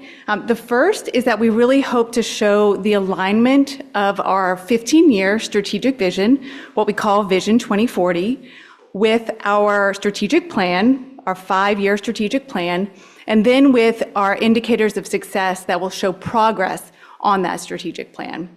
We also hope to give you a clear understanding of what progress we have made this year in Year 2. But I'll take us back, just as the board started off the evening referencing our vision. Everything that we'll share with you tonight ties right back into our vision for the future. And so, as you all know, our vision is that our graduates are confident, compassionate, adaptable adults who are well prepared for life and become inspiring advocates for themselves and their community. And so we look forward to sharing with you some of the data that shows how we are achieving this vision for NVUSD. I'll now pass it on to Dr. Peter Aboud to talk a little bit about our strategic plan. All right. Hello, everyone.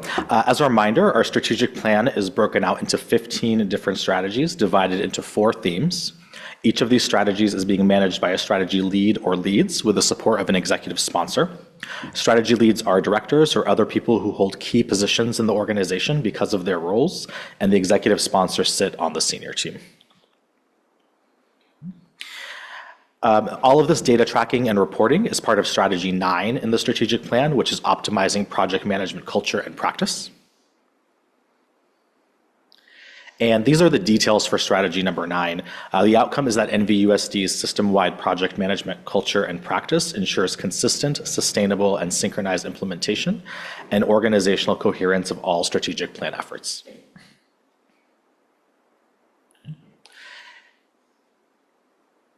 The work we are sharing today specifically addresses goals 9.2 and 9.3 for this strategy, which focus on monitoring and reporting the progress of the plan and cultivating a culture that normalizes and expects a continuous improvement mindset. Tonight we'll be looking at the public dashboard that reports 2 years of data for our 19 strategic plan indicators. You'll notice that some of these indicators are more quantitative and based on hard metrics aligned to the California School Dashboard, which I presented about last fall. Other data points are based on perception data, and so how we monitor these different data points needs to differ. Our quantitative data based on the California dashboard metrics is measured in real time through Aries and Tableau dashboards, and our perception data is measured annually through a Qualtrics survey. For the Qualtrics perception data, our 2 years of data are from 2024, 2025, and 2025, 2026. Because the California dashboard data for this current school year won't be released until late fall, the baseline for quantitative data was actually from 23-24, with the latest data from the 24-25 school year. Regardless, 2 years of data for both types of indicators are on our public dashboard, even though there's the alignment between the 2 years is not always the same. All right.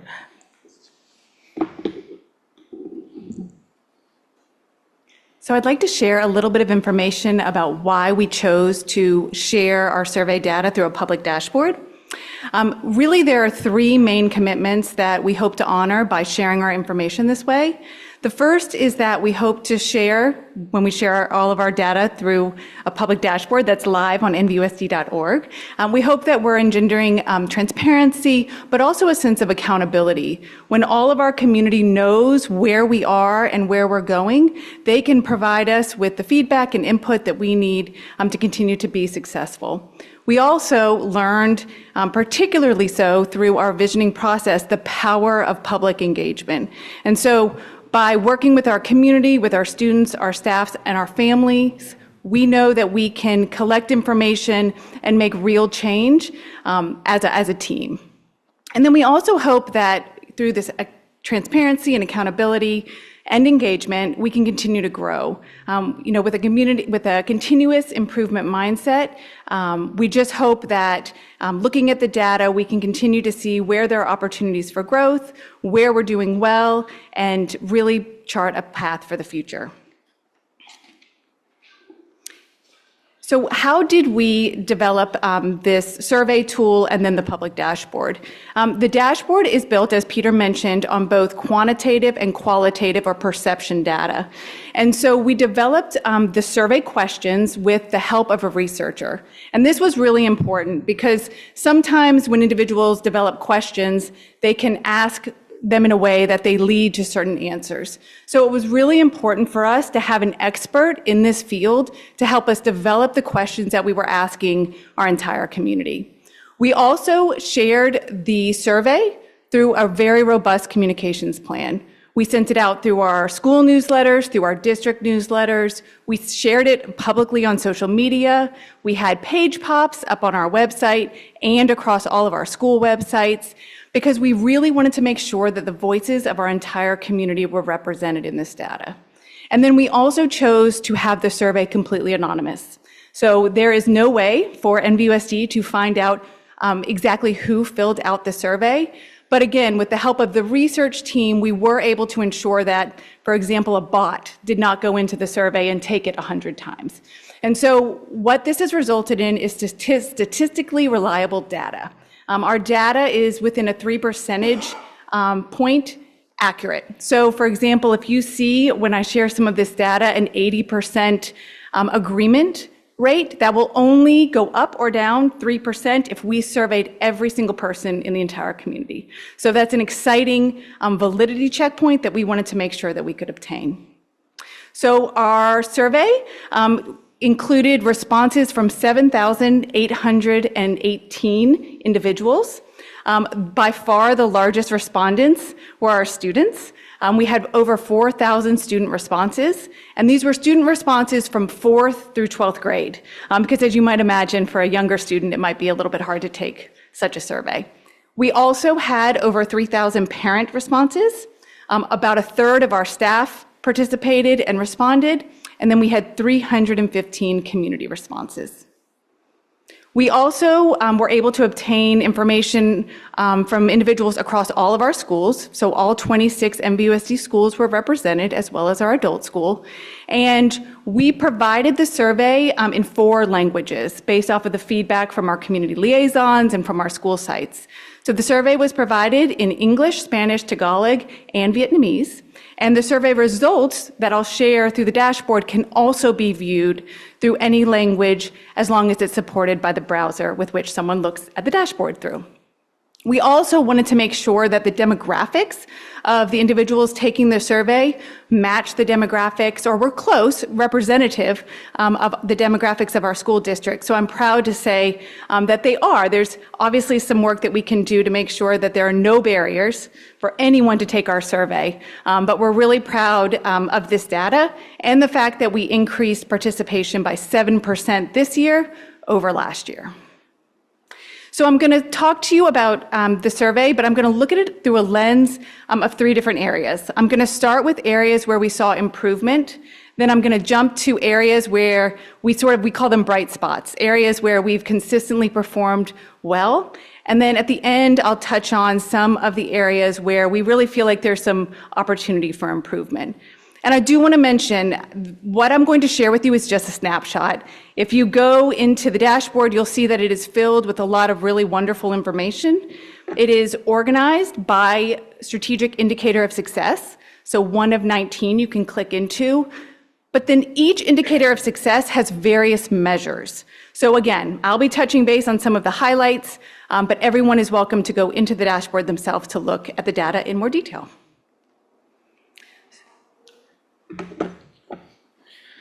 All right, so we're going to start with progress indicator number 1. And many of these first indicators that I go through are ones that I've shared with the board and community in the past when I presented about the California dashboard. But we will review them in this presentation within the context of the larger strategic plan.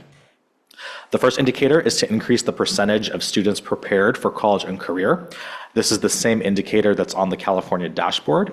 And as you might remember, students can be considered prepared for college and career based on a number of options, including performance on the CASP, passing AP exams, dual enrollment, completion of A through G requirements, and completion of CTE courses. For NVUSD, this indicator increased by 3% from our baseline year.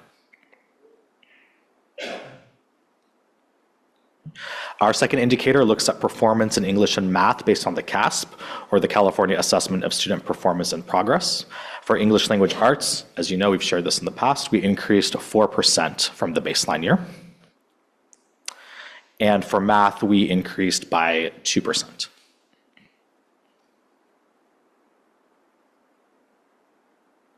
Our third indicator looks at decreasing the percentage of students scoring in the lowest performance band on English and math based on the CASP. So this is an indicator that we want to see decrease. For English, we saw a 5% decrease, or a 5% improvement. And for math, there was a 3% reduction of students in that lowest performance band, also an improvement in this area.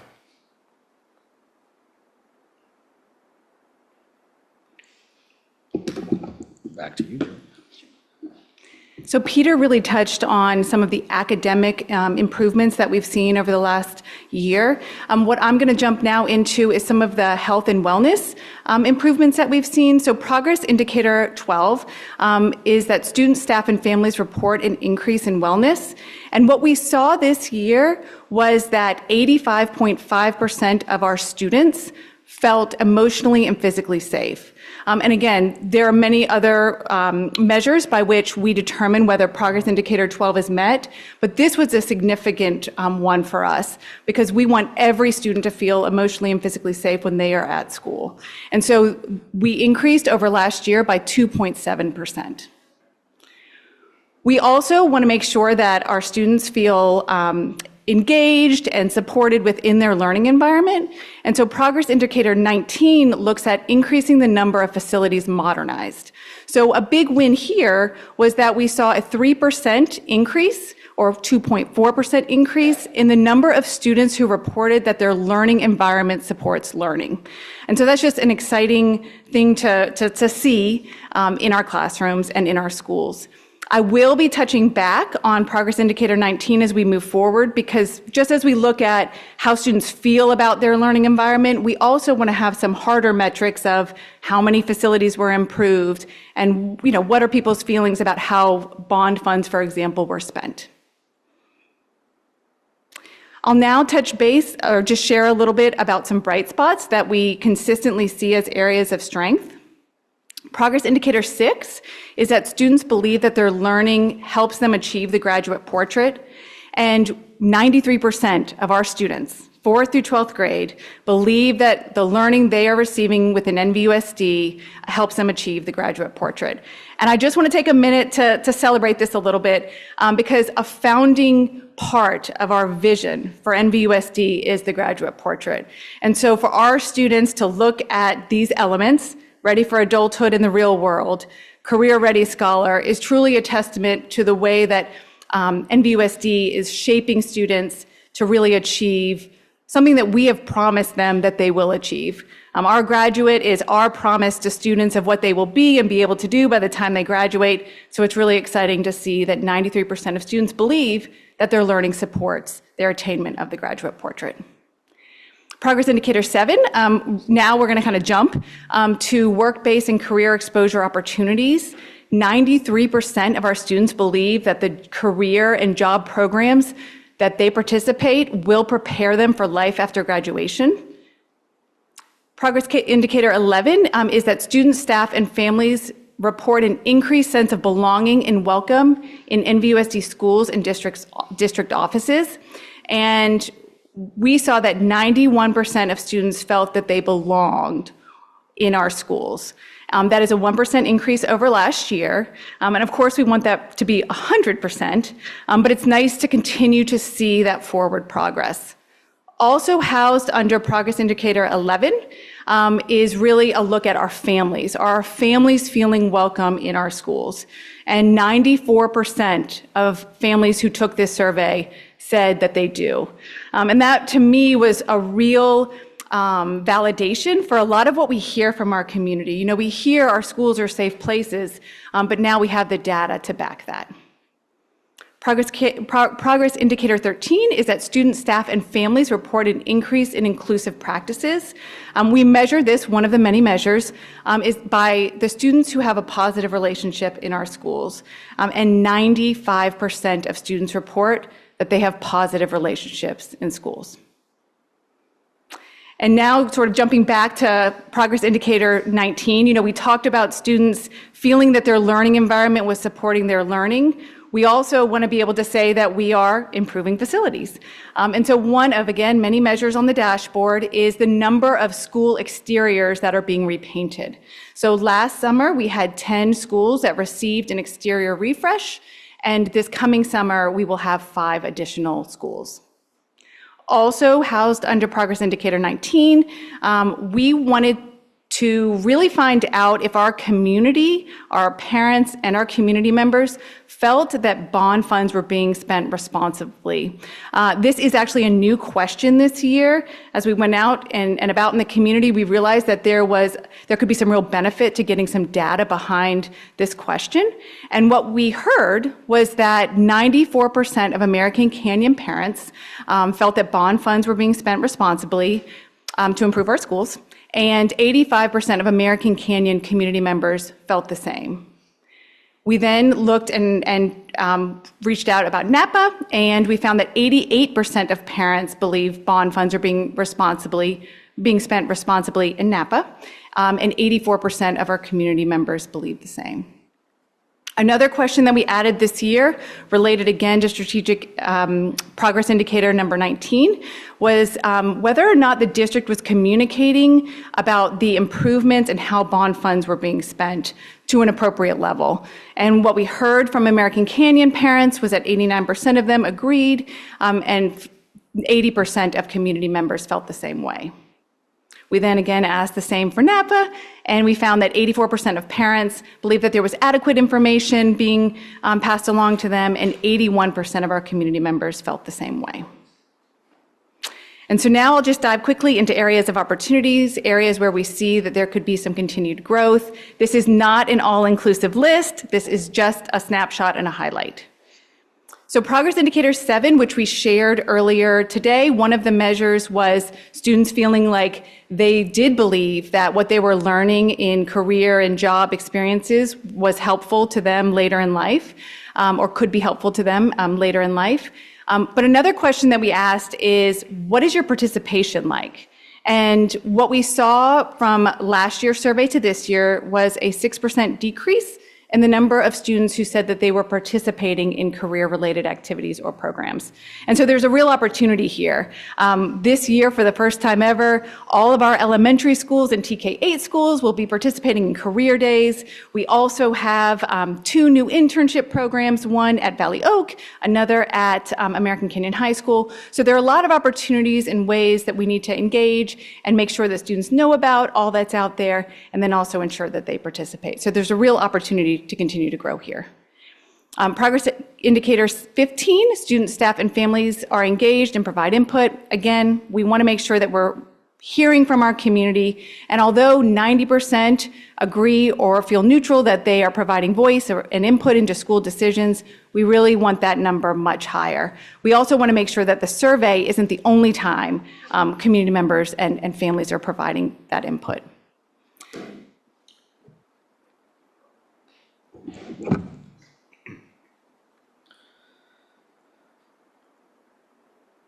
Okay. So another area of opportunity is addressing the reclassification rate, or the percentage of multilingual learners who demonstrate English language proficiency each year and are reclassified from multilingual learners to English proficient. This number has actually been trending upwards for the last 5 years, but it did decrease by 1% recently. This is due to changes in regulations from the California Department of Education for how we reclassify students who are both multilingual learners and also receive special education services. Some of the flexibilities and how we reclassify students in this unique student group are no longer available to us, making it more challenging to reclassify these duly identified students. The number of students with IEPs who were reclassified last year was less than in previous years. And so this is a component of our strategic plan that we will need to continue to address with a special focus on these duly identified students. Our chronically absent student rate also decreased by 1%, which is a slight improvement. At one point, the chronic absenteeism rate after the pandemic was as high as 31.4%. While we've made significant improvements since then, we still have work to do with a 19% chronic absenteeism rate. So we know that we still need to get that number even further down. And as a reminder, these are students who miss 10% or more of the school year. So in terms of next steps in the strategic plan, all of our strategy leads will participate in a full-day work session in June, where they will set goals for themselves on these 19 indicators, and will work on their year 3 implementation plans for the 26-27 school year. So I can't believe we're already going into year 3 of this. On May 12th, we will host our annual State of the District event, where we will share highlights of our accomplishments over the last few years with the community, and community members can participate via Zoom. And as we did last year, we will develop a one-pager of fast facts highlighting our successes from last year and develop an annual report for community distribution.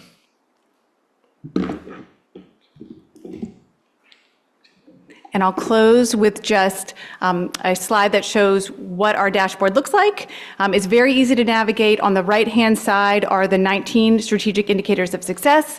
All you do is click in, and you can view all the ways that we are measuring progress across those indicators.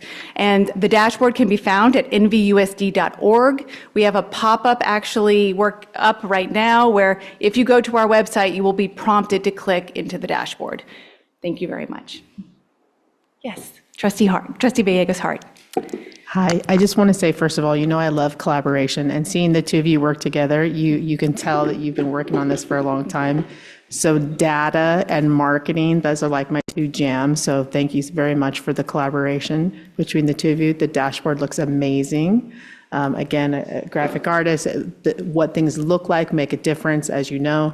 I have a couple quick questions for you. The URL, nvusd.org/ just in case people have pop-up blockers. Yeah, so we are actually launching a refresh to our district homepage. So there might be about 12 hours where this might not work, but it will be nvusd.org/dashboard. Dashboard, perfect. Simple, I love it. Simple, straight to the point. And then the last thing I wanted to mention is that these kinds of dashboards are things that are like unheard of in the state of California. So I think that this is an opportunity for us at Delegate Assembly to share this. So when we go in May, I believe, Please, let's make sure it's polished and shiny. Maybe we can have some handouts and printouts or something, because this would be like something that literally everybody in the state's going to want to be calling you guys and asking how you did it, because it's that awesome. So thank you very much. Thank you. Any other comments? Yes, Trustee Reiser. I just wanted to tell you how impressed I am with this dashboard. It is easy to navigate. It is very intuitive. And it's it's both easy to navigate, but also jam-packed with information. There's so much information in there. And I'm just really proud. And I wanted to say that when we presented at the CSBA conference in December with our partner from Prospect Studios, Sonia Lopez, I just wanted to share with the community who might not know that our consultant who helped guide us and lead us through the prospect of our strategic visioning process just says that she has not seen the strategic vision and plan brought to life like this anywhere else, that really we are top of class in terms of taking the structure and the concept of having a guiding vision, but then making it real, making it sort of where the rubber hits the road, how the staff uses it, how the community can interact with it. So just top of class, so impressive. And you know, you said at the beginning of the presentation that your 3 hopes were that this was going to achieve and communicate transparency to our community, engagement and communicating about our work, and the opportunity to both celebrate growth and identify areas in which we need to grow more. And you knocked it all out of the park in all 3 of those. And to conclude, I just want to say, you know, our strategic visioning process was a promise to our community, and this dashboard is us just very publicly showing how we are keeping that promise in every area that we engage with our community on. So I just couldn't be prouder, and thank you so much. Yeah, Trustee Water. Thank you for this. Great work. I am intrigued that American Canyon's reactions and Napa's reactions were so similar, because Napa, my town, bless its heart, has a tendency to be just a little bit skeptical. But American Canyon is, you know, more accepting, you know, which is typical of a newer community. So just the feeling, you know, that they're informed and all that, I think that's great. And I'm also thrilled to see that the vast majority of our students feel welcome, safe at school, because there's some, you know, mythology about that in some quarters. So this is good to know.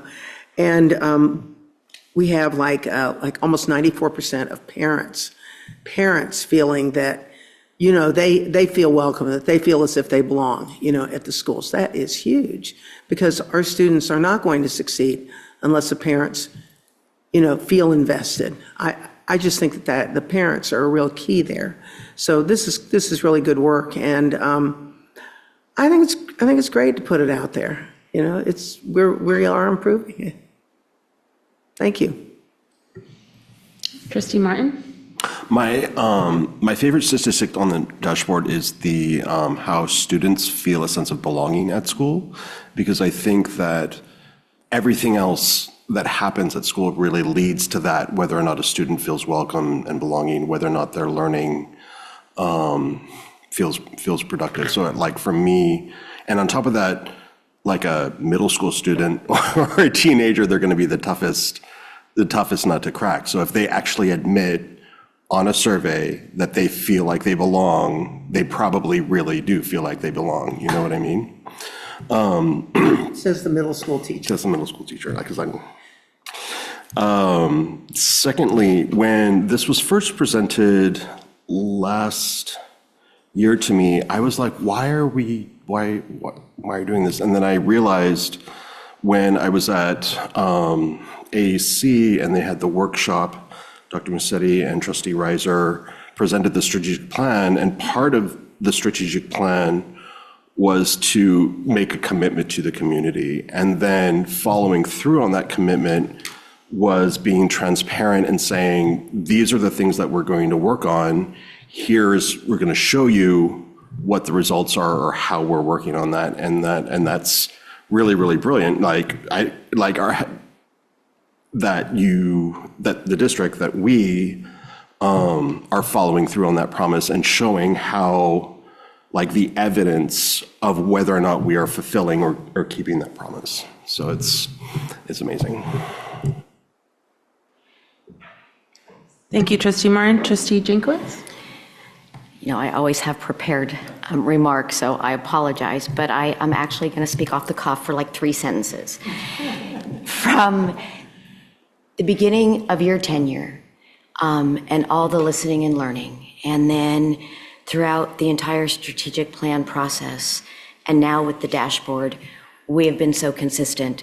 It's been accountability and it's been transparency. And to be able to take the momentum of first words and weave them throughout everything that we do, through every person sitting to my right, is really quite outstanding. In year 2, we are seeing really meaningful progress, and our percentage gains are statistically and operationally significant in a system of our size.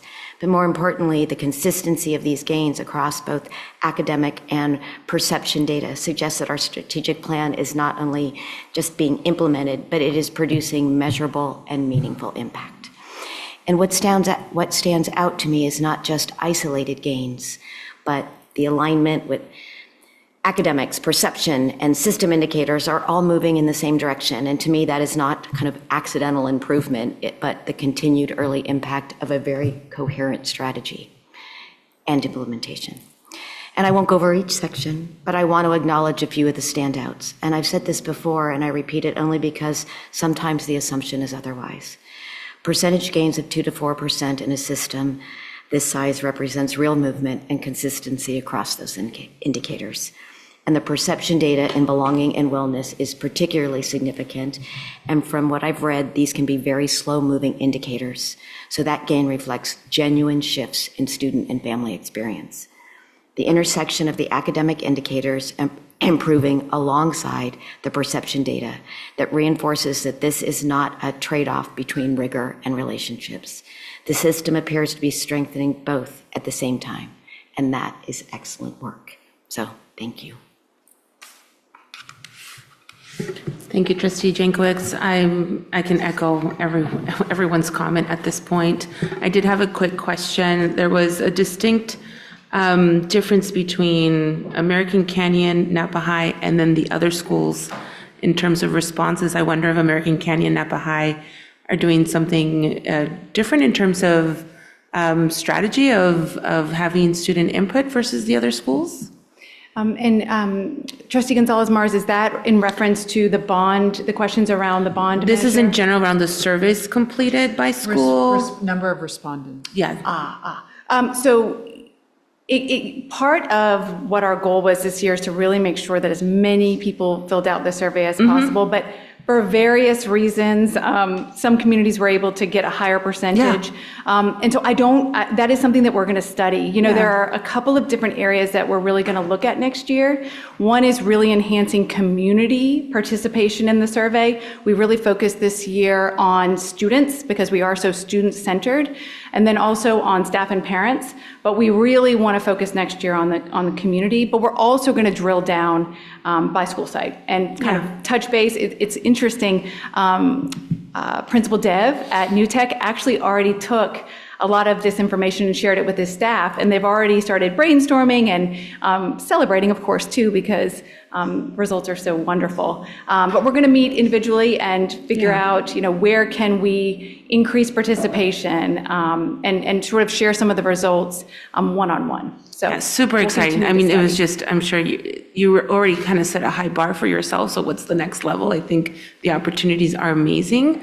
I wasn't here for the results of last year's survey. So just to see the numbers in the thousands, I remember when I first started, it was maybe hundreds, and it just, this is so much more reflective of our community. So we've just come to a place of tremendous hard work and implementation, and now the data that can reflect that work and help us continue to find our pathways and where to go. But it's just so great to see that be attached to our strategic plan and our strategies. Just absolutely amazing. So congratulations. Well, we're going to keep the momentum going. Yes. I will tell you, schools that sort of kicked off last year with a lot of participation had a lot more, even more participation this year, and we're seeing that momentum grow. So I think as everyone sees that we're using the data to make decisions for our future, more and more people will participate, and that's our hope. Yeah, and I want to close, of course, excellent work. It's an honor to work with both of you in the project management of the plan, and that, of course, being a lot of the progress monitoring and doing it in, at this high caliber, I think just speaks to the quality of our team and the work that we're leading here in NVUSD. And I do want to recognize, Julie, you did do a fantastic job motivating our principals, our department heads to make sure that we generate in a significant number of respondents, a 7% increase from one year to the next in terms of participant. I mean, anybody who's in the world of statistics and data gathering knows that that is very, very significant. And to have approximately 8,000 respondents really means that this is a significant, statistically significant report. Our dashboard is statistically significant, and we're really capturing the impact that we're having on the community. So thank you, because I know how much you hustled to make sure that we had a high degree of participation. So congratulations on the increase from last year, and congratulations on capturing almost 80,000 responses in the data set. So it's incredible. I almost applauded. It's so exciting.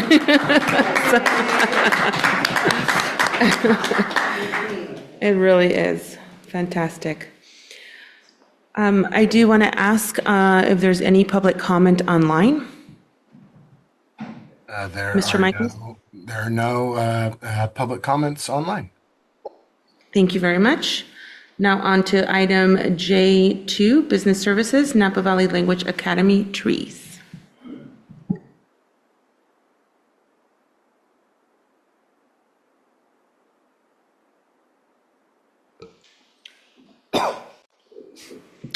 This is intended to just be a very quick update. You did hear a detailed update last board meeting. Next slide, please. So just a quick reminder, trees are essential. We know that. Part of our schools, they provide shade, good for the environment, improve the school atmosphere and the climate. Next slide. And so as you heard in the last meeting, we are doing some work over at NVLA. Some parents expressed some frustration.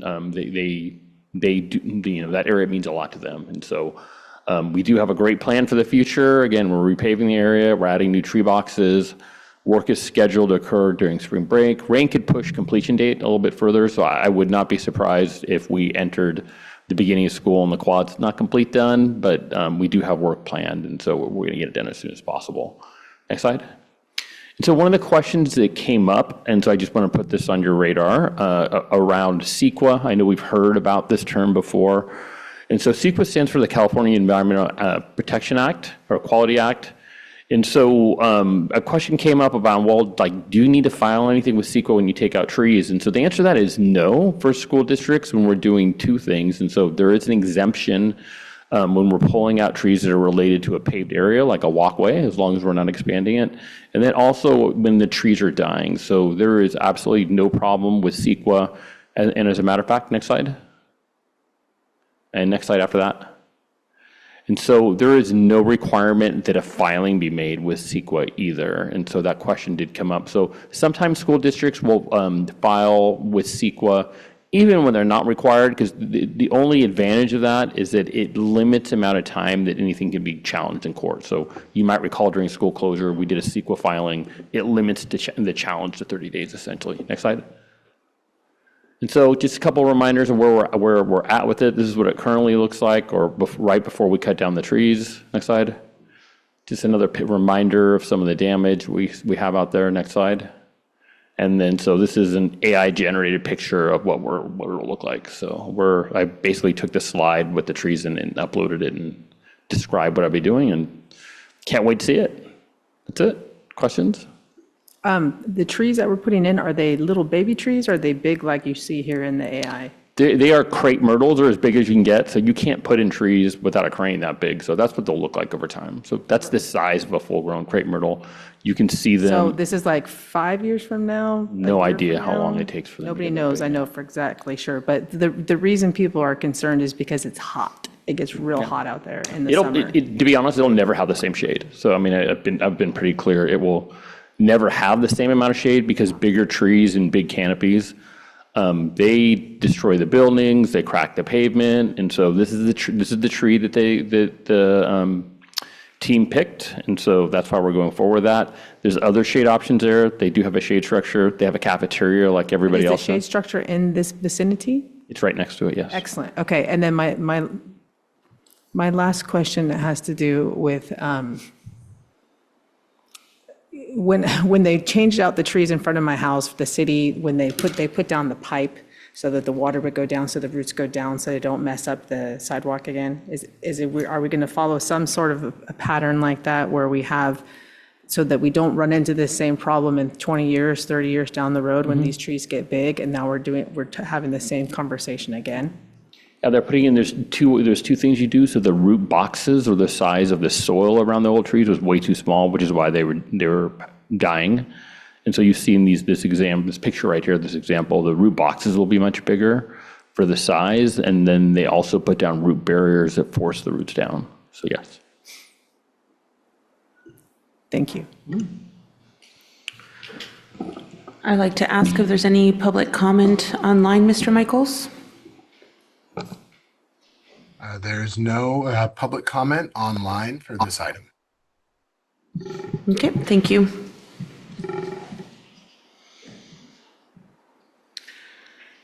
We will move to next items of the agenda, which are action items. We'll start with item K. We take a break.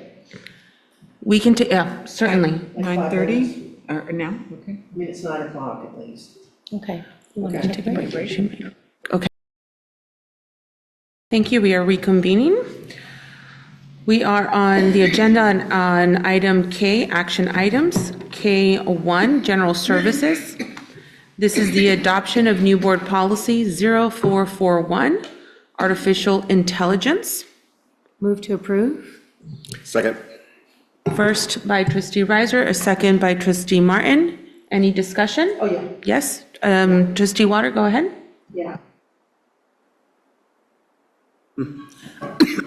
A bad sport, but I just have to say one of the biggest educational problems we're facing right now is the fact that we have students, and I'm not talking about Napa, I'm talking about all over the country, even all over the world, who cannot access a long printed work, otherwise known as a book. And I'm not so sure that this is going to help. And I'm worried that it's going to encourage students to cut corners.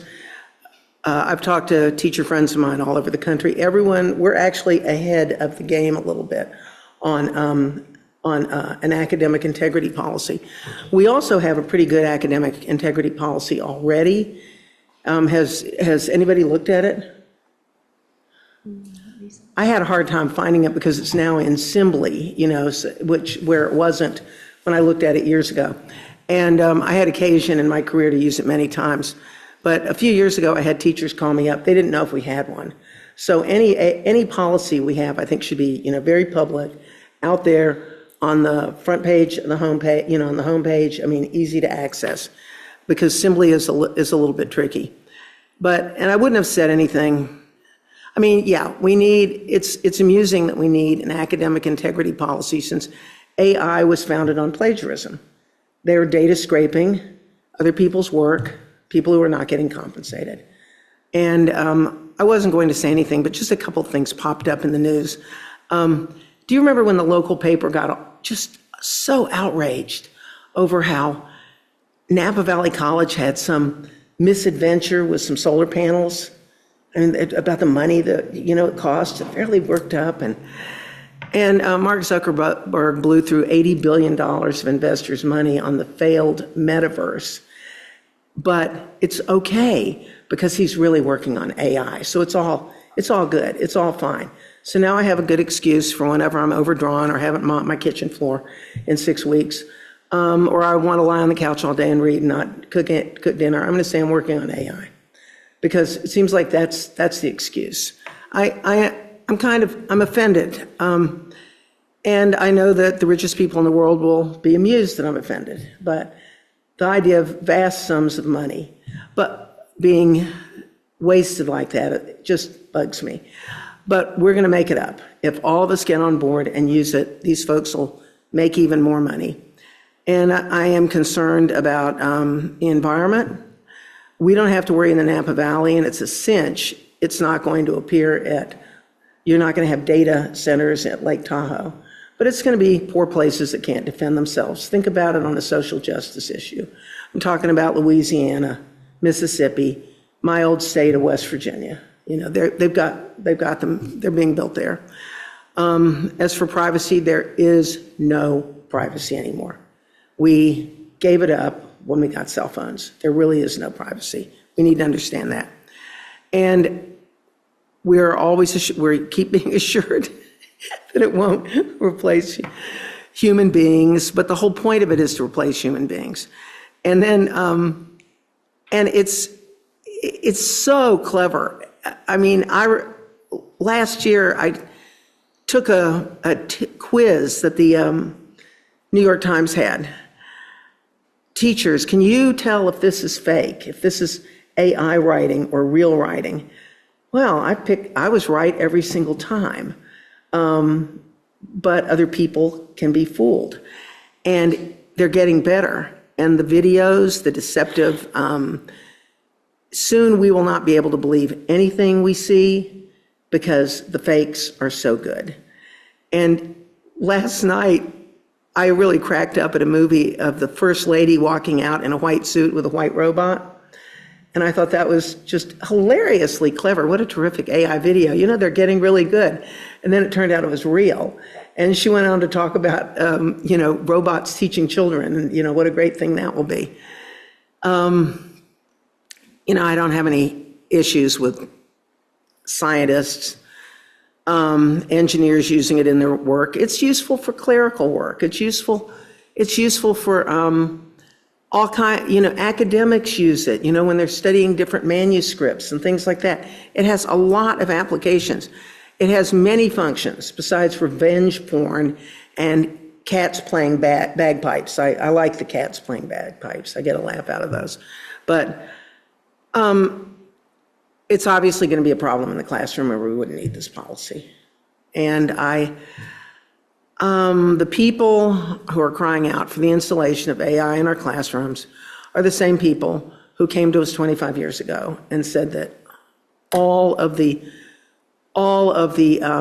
new tech applications and instruments and machines were going to improve student performance tremendously. And it didn't happen. It didn't happen. But they're back because this time it is going to be better. And I'm just, over the last couple decades, have our children's, cognitive function and critical thinking skills, have they improved? I mean, this is outsourcing critical thinking. You said once, the mystery and awe of looking at a blank piece of paper is going to be gone. And I'm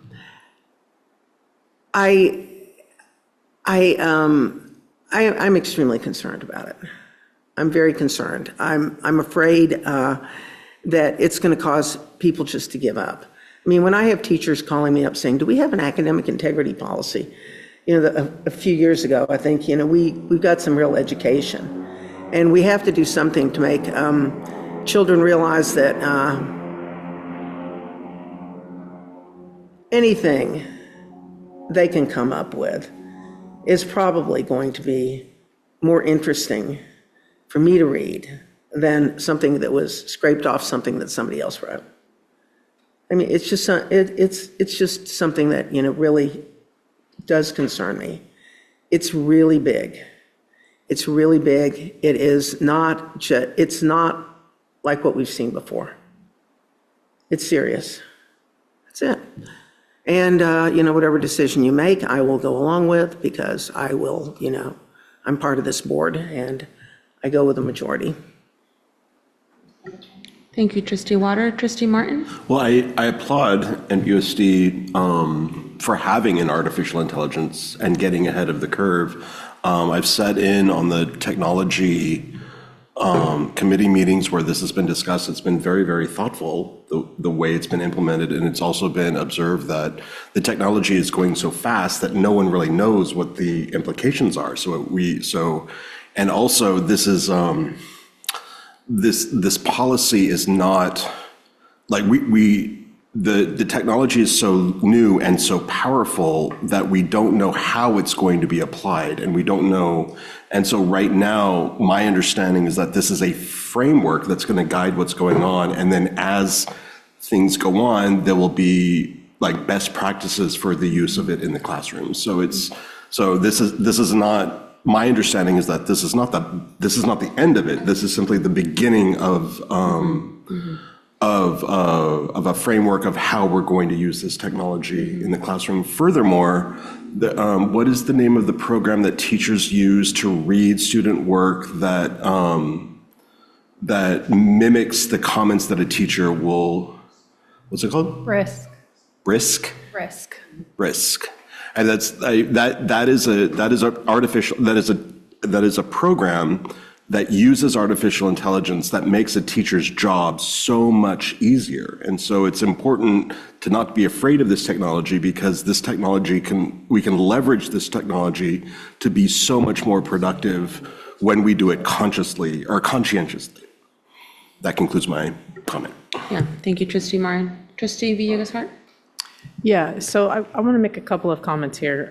First of all, at Delegate Assembly this last year, we are somewhat ahead of the curve in terms of school boards, but we are not by any means the leaders in this field. If you Google Irvine School District and their AI policies, they have a very robust, and look it up.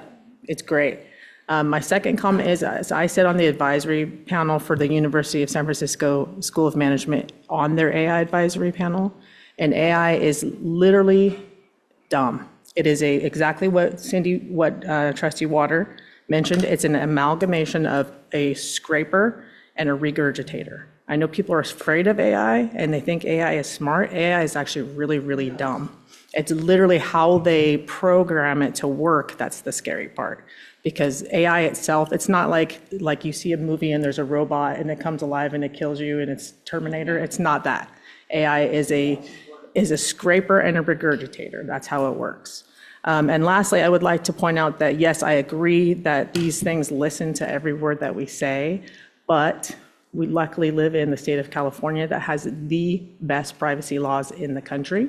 So I just wanted to make that for discussion. Thank you. Any other comments? Okay. May I ask for public comment online, Mr. Michaels? There are no public comments on this item.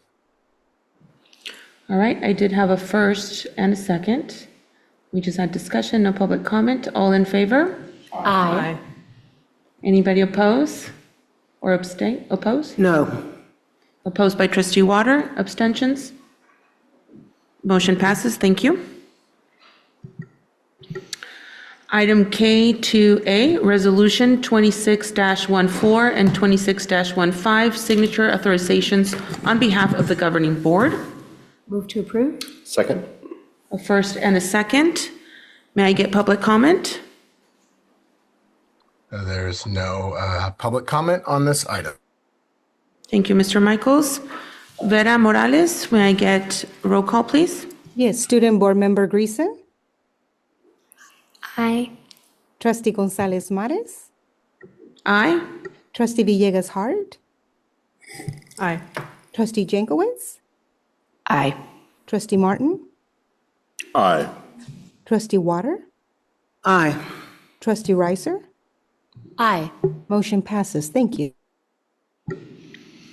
Thank you. Now into item K2B, Resolution 26-16, declaring an emergency that requires the procurement of construction services. Move to approve. Second. I have a first and a second. Do I have any public comment online? There is no public comment on this item. I should ask if there's any discussion or comments on this item from the board? None? Ms. Vera Morales, may I get roll call, please? Yes, Student Board Member Greason. Aye.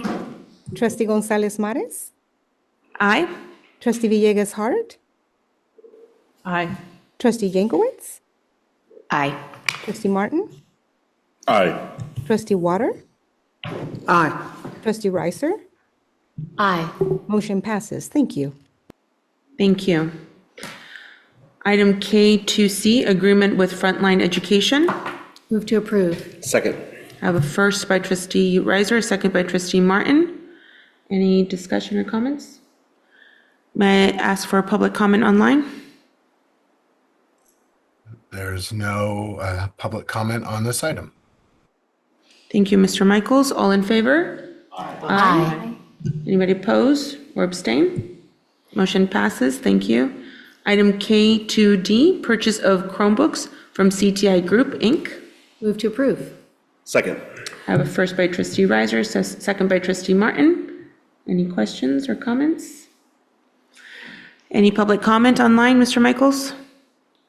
There's no public comment on this item. All in favor? Aye. Oppose or abstain? Thank you. Next item is K2E, disposition, sale of technology equipment surplus with Second Life Mac. Move to approve. Second. First by Trustee Reiser, second by Trustee Martin. Any discussion? Seeing none. Any comment online, Mr. Michaels? There's no public comment on this item. Thank you. All in favor? Aye. Oppose or abstain? Motion passes. Thank you. Moving on to item K3, facilities improvement. K3A, agreement with Motive Studio. Move to approve. Second. First by Trustee Reiser, second by Trustee Martin. Any discussion? Seeing none. Any comment online? There are no public comments on this item. Thank you. All in favor? Aye. Oppose or abstain? Motion passes. Item K4A, letter of agreement with Kaiser Permanente on the job. Move to approve. Second. First by Trustee Reiser, second by Trustee Martin. Any discussion? Seeing none. Any public comment online, Mr. Michaels? There is no public comment on this item. All in favor? Aye. Oppose or abstain? Item K4B, ratification of agreement with Urgent Care Plus Telehealth. Move to approve. Second. First by Trustee Reiser, second by Trustee Martin. Any discussion? Seeing none. Any comment online, Mr. Michaels? There is no public comment on this item. All in favor? Aye. Oppose or abstain? Motion passes. Thank you. Item K5A, 2025-26 School Plan for Student Achievement Addendums. Move to approve. Second. First by Trustee Reiser, second by Trustee Martin. Any discussion? Seeing none. Any public comment? Online, Mr. Michaels? There's no public comment on this item. All in favor? Aye. Oppose? Abstentions? Motion passes. Thank you. K5B, request to purchase MacBooks. Move to approve. Second. First by Trustee Reiser, second by Trustee Martin. Any discussion? Trustee Villegas Hart? I would just like to say, as an Apple fangirl, I would like to give a big thumbs up to us looking more into MacBooks. And then Apple just came out with a new type of a laptop that is supposed to compete with the Chromebooks. So I would encourage the technology department to look into those. They're affordable, and kids are going to be a lot more apt. Like, my kids don't even know how to use a PC. They're all Mac. So just a little tip. That's all. But yay, MacBooks. Thank you. We have a first and a second. Any public comment online on this item, Mr. Michaels? There are no public comments on this item. All in favor? Aye. Oppose or abstain? Thank you. Item K5C, agreement with GMF Wine Consulting. Move to approve. Second. First by trustee Reiser, second by trustee Martin. Any discussion? Seeing none, any public comment online? There are no public comments on this item. All in favor? Aye. Oppose or abstain? Motion passes.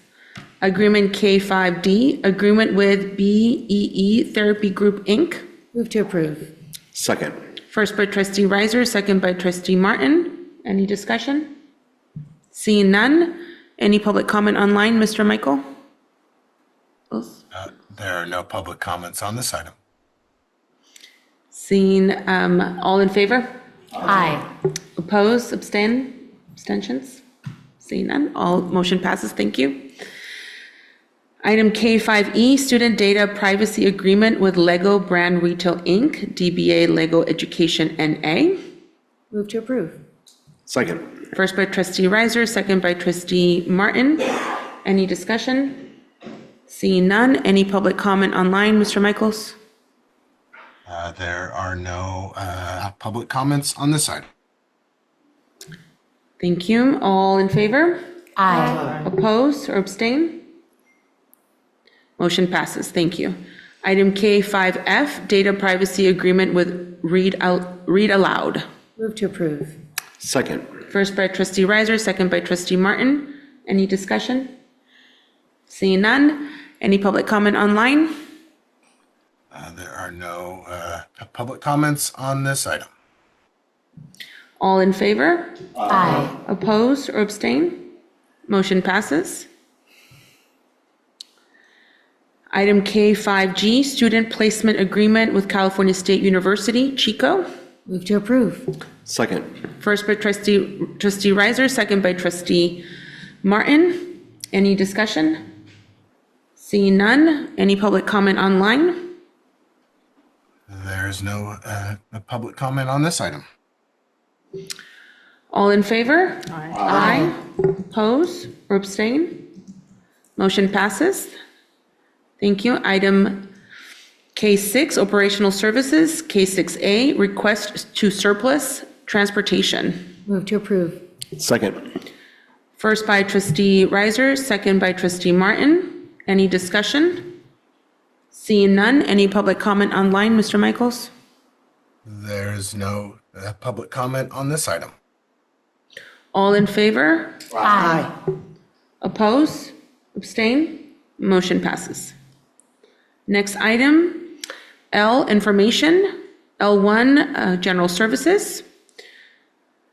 Curriculum and Student Support Committee did meet and there's minutes attached. I will ask if there's any comments. Is there any public comment online, Mr. Michaels, on this item? There is no public comment on this item. Okay. L1B, there was no meeting, so no minutes attached, but there was a meeting with L1C, Finance Committee. Minutes are attached. Any comments? If none, if there's any public comment on this item, Mr. Michaels? There is no public comment on this item. Thank you. And next one is Policy Committee, and there's no minutes attached. We go into item M, additional suggestions and comments from board members and superintendent.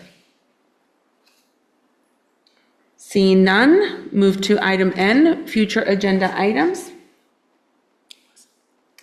Any there? Seeing no input? All right, moving to item O, adjournment.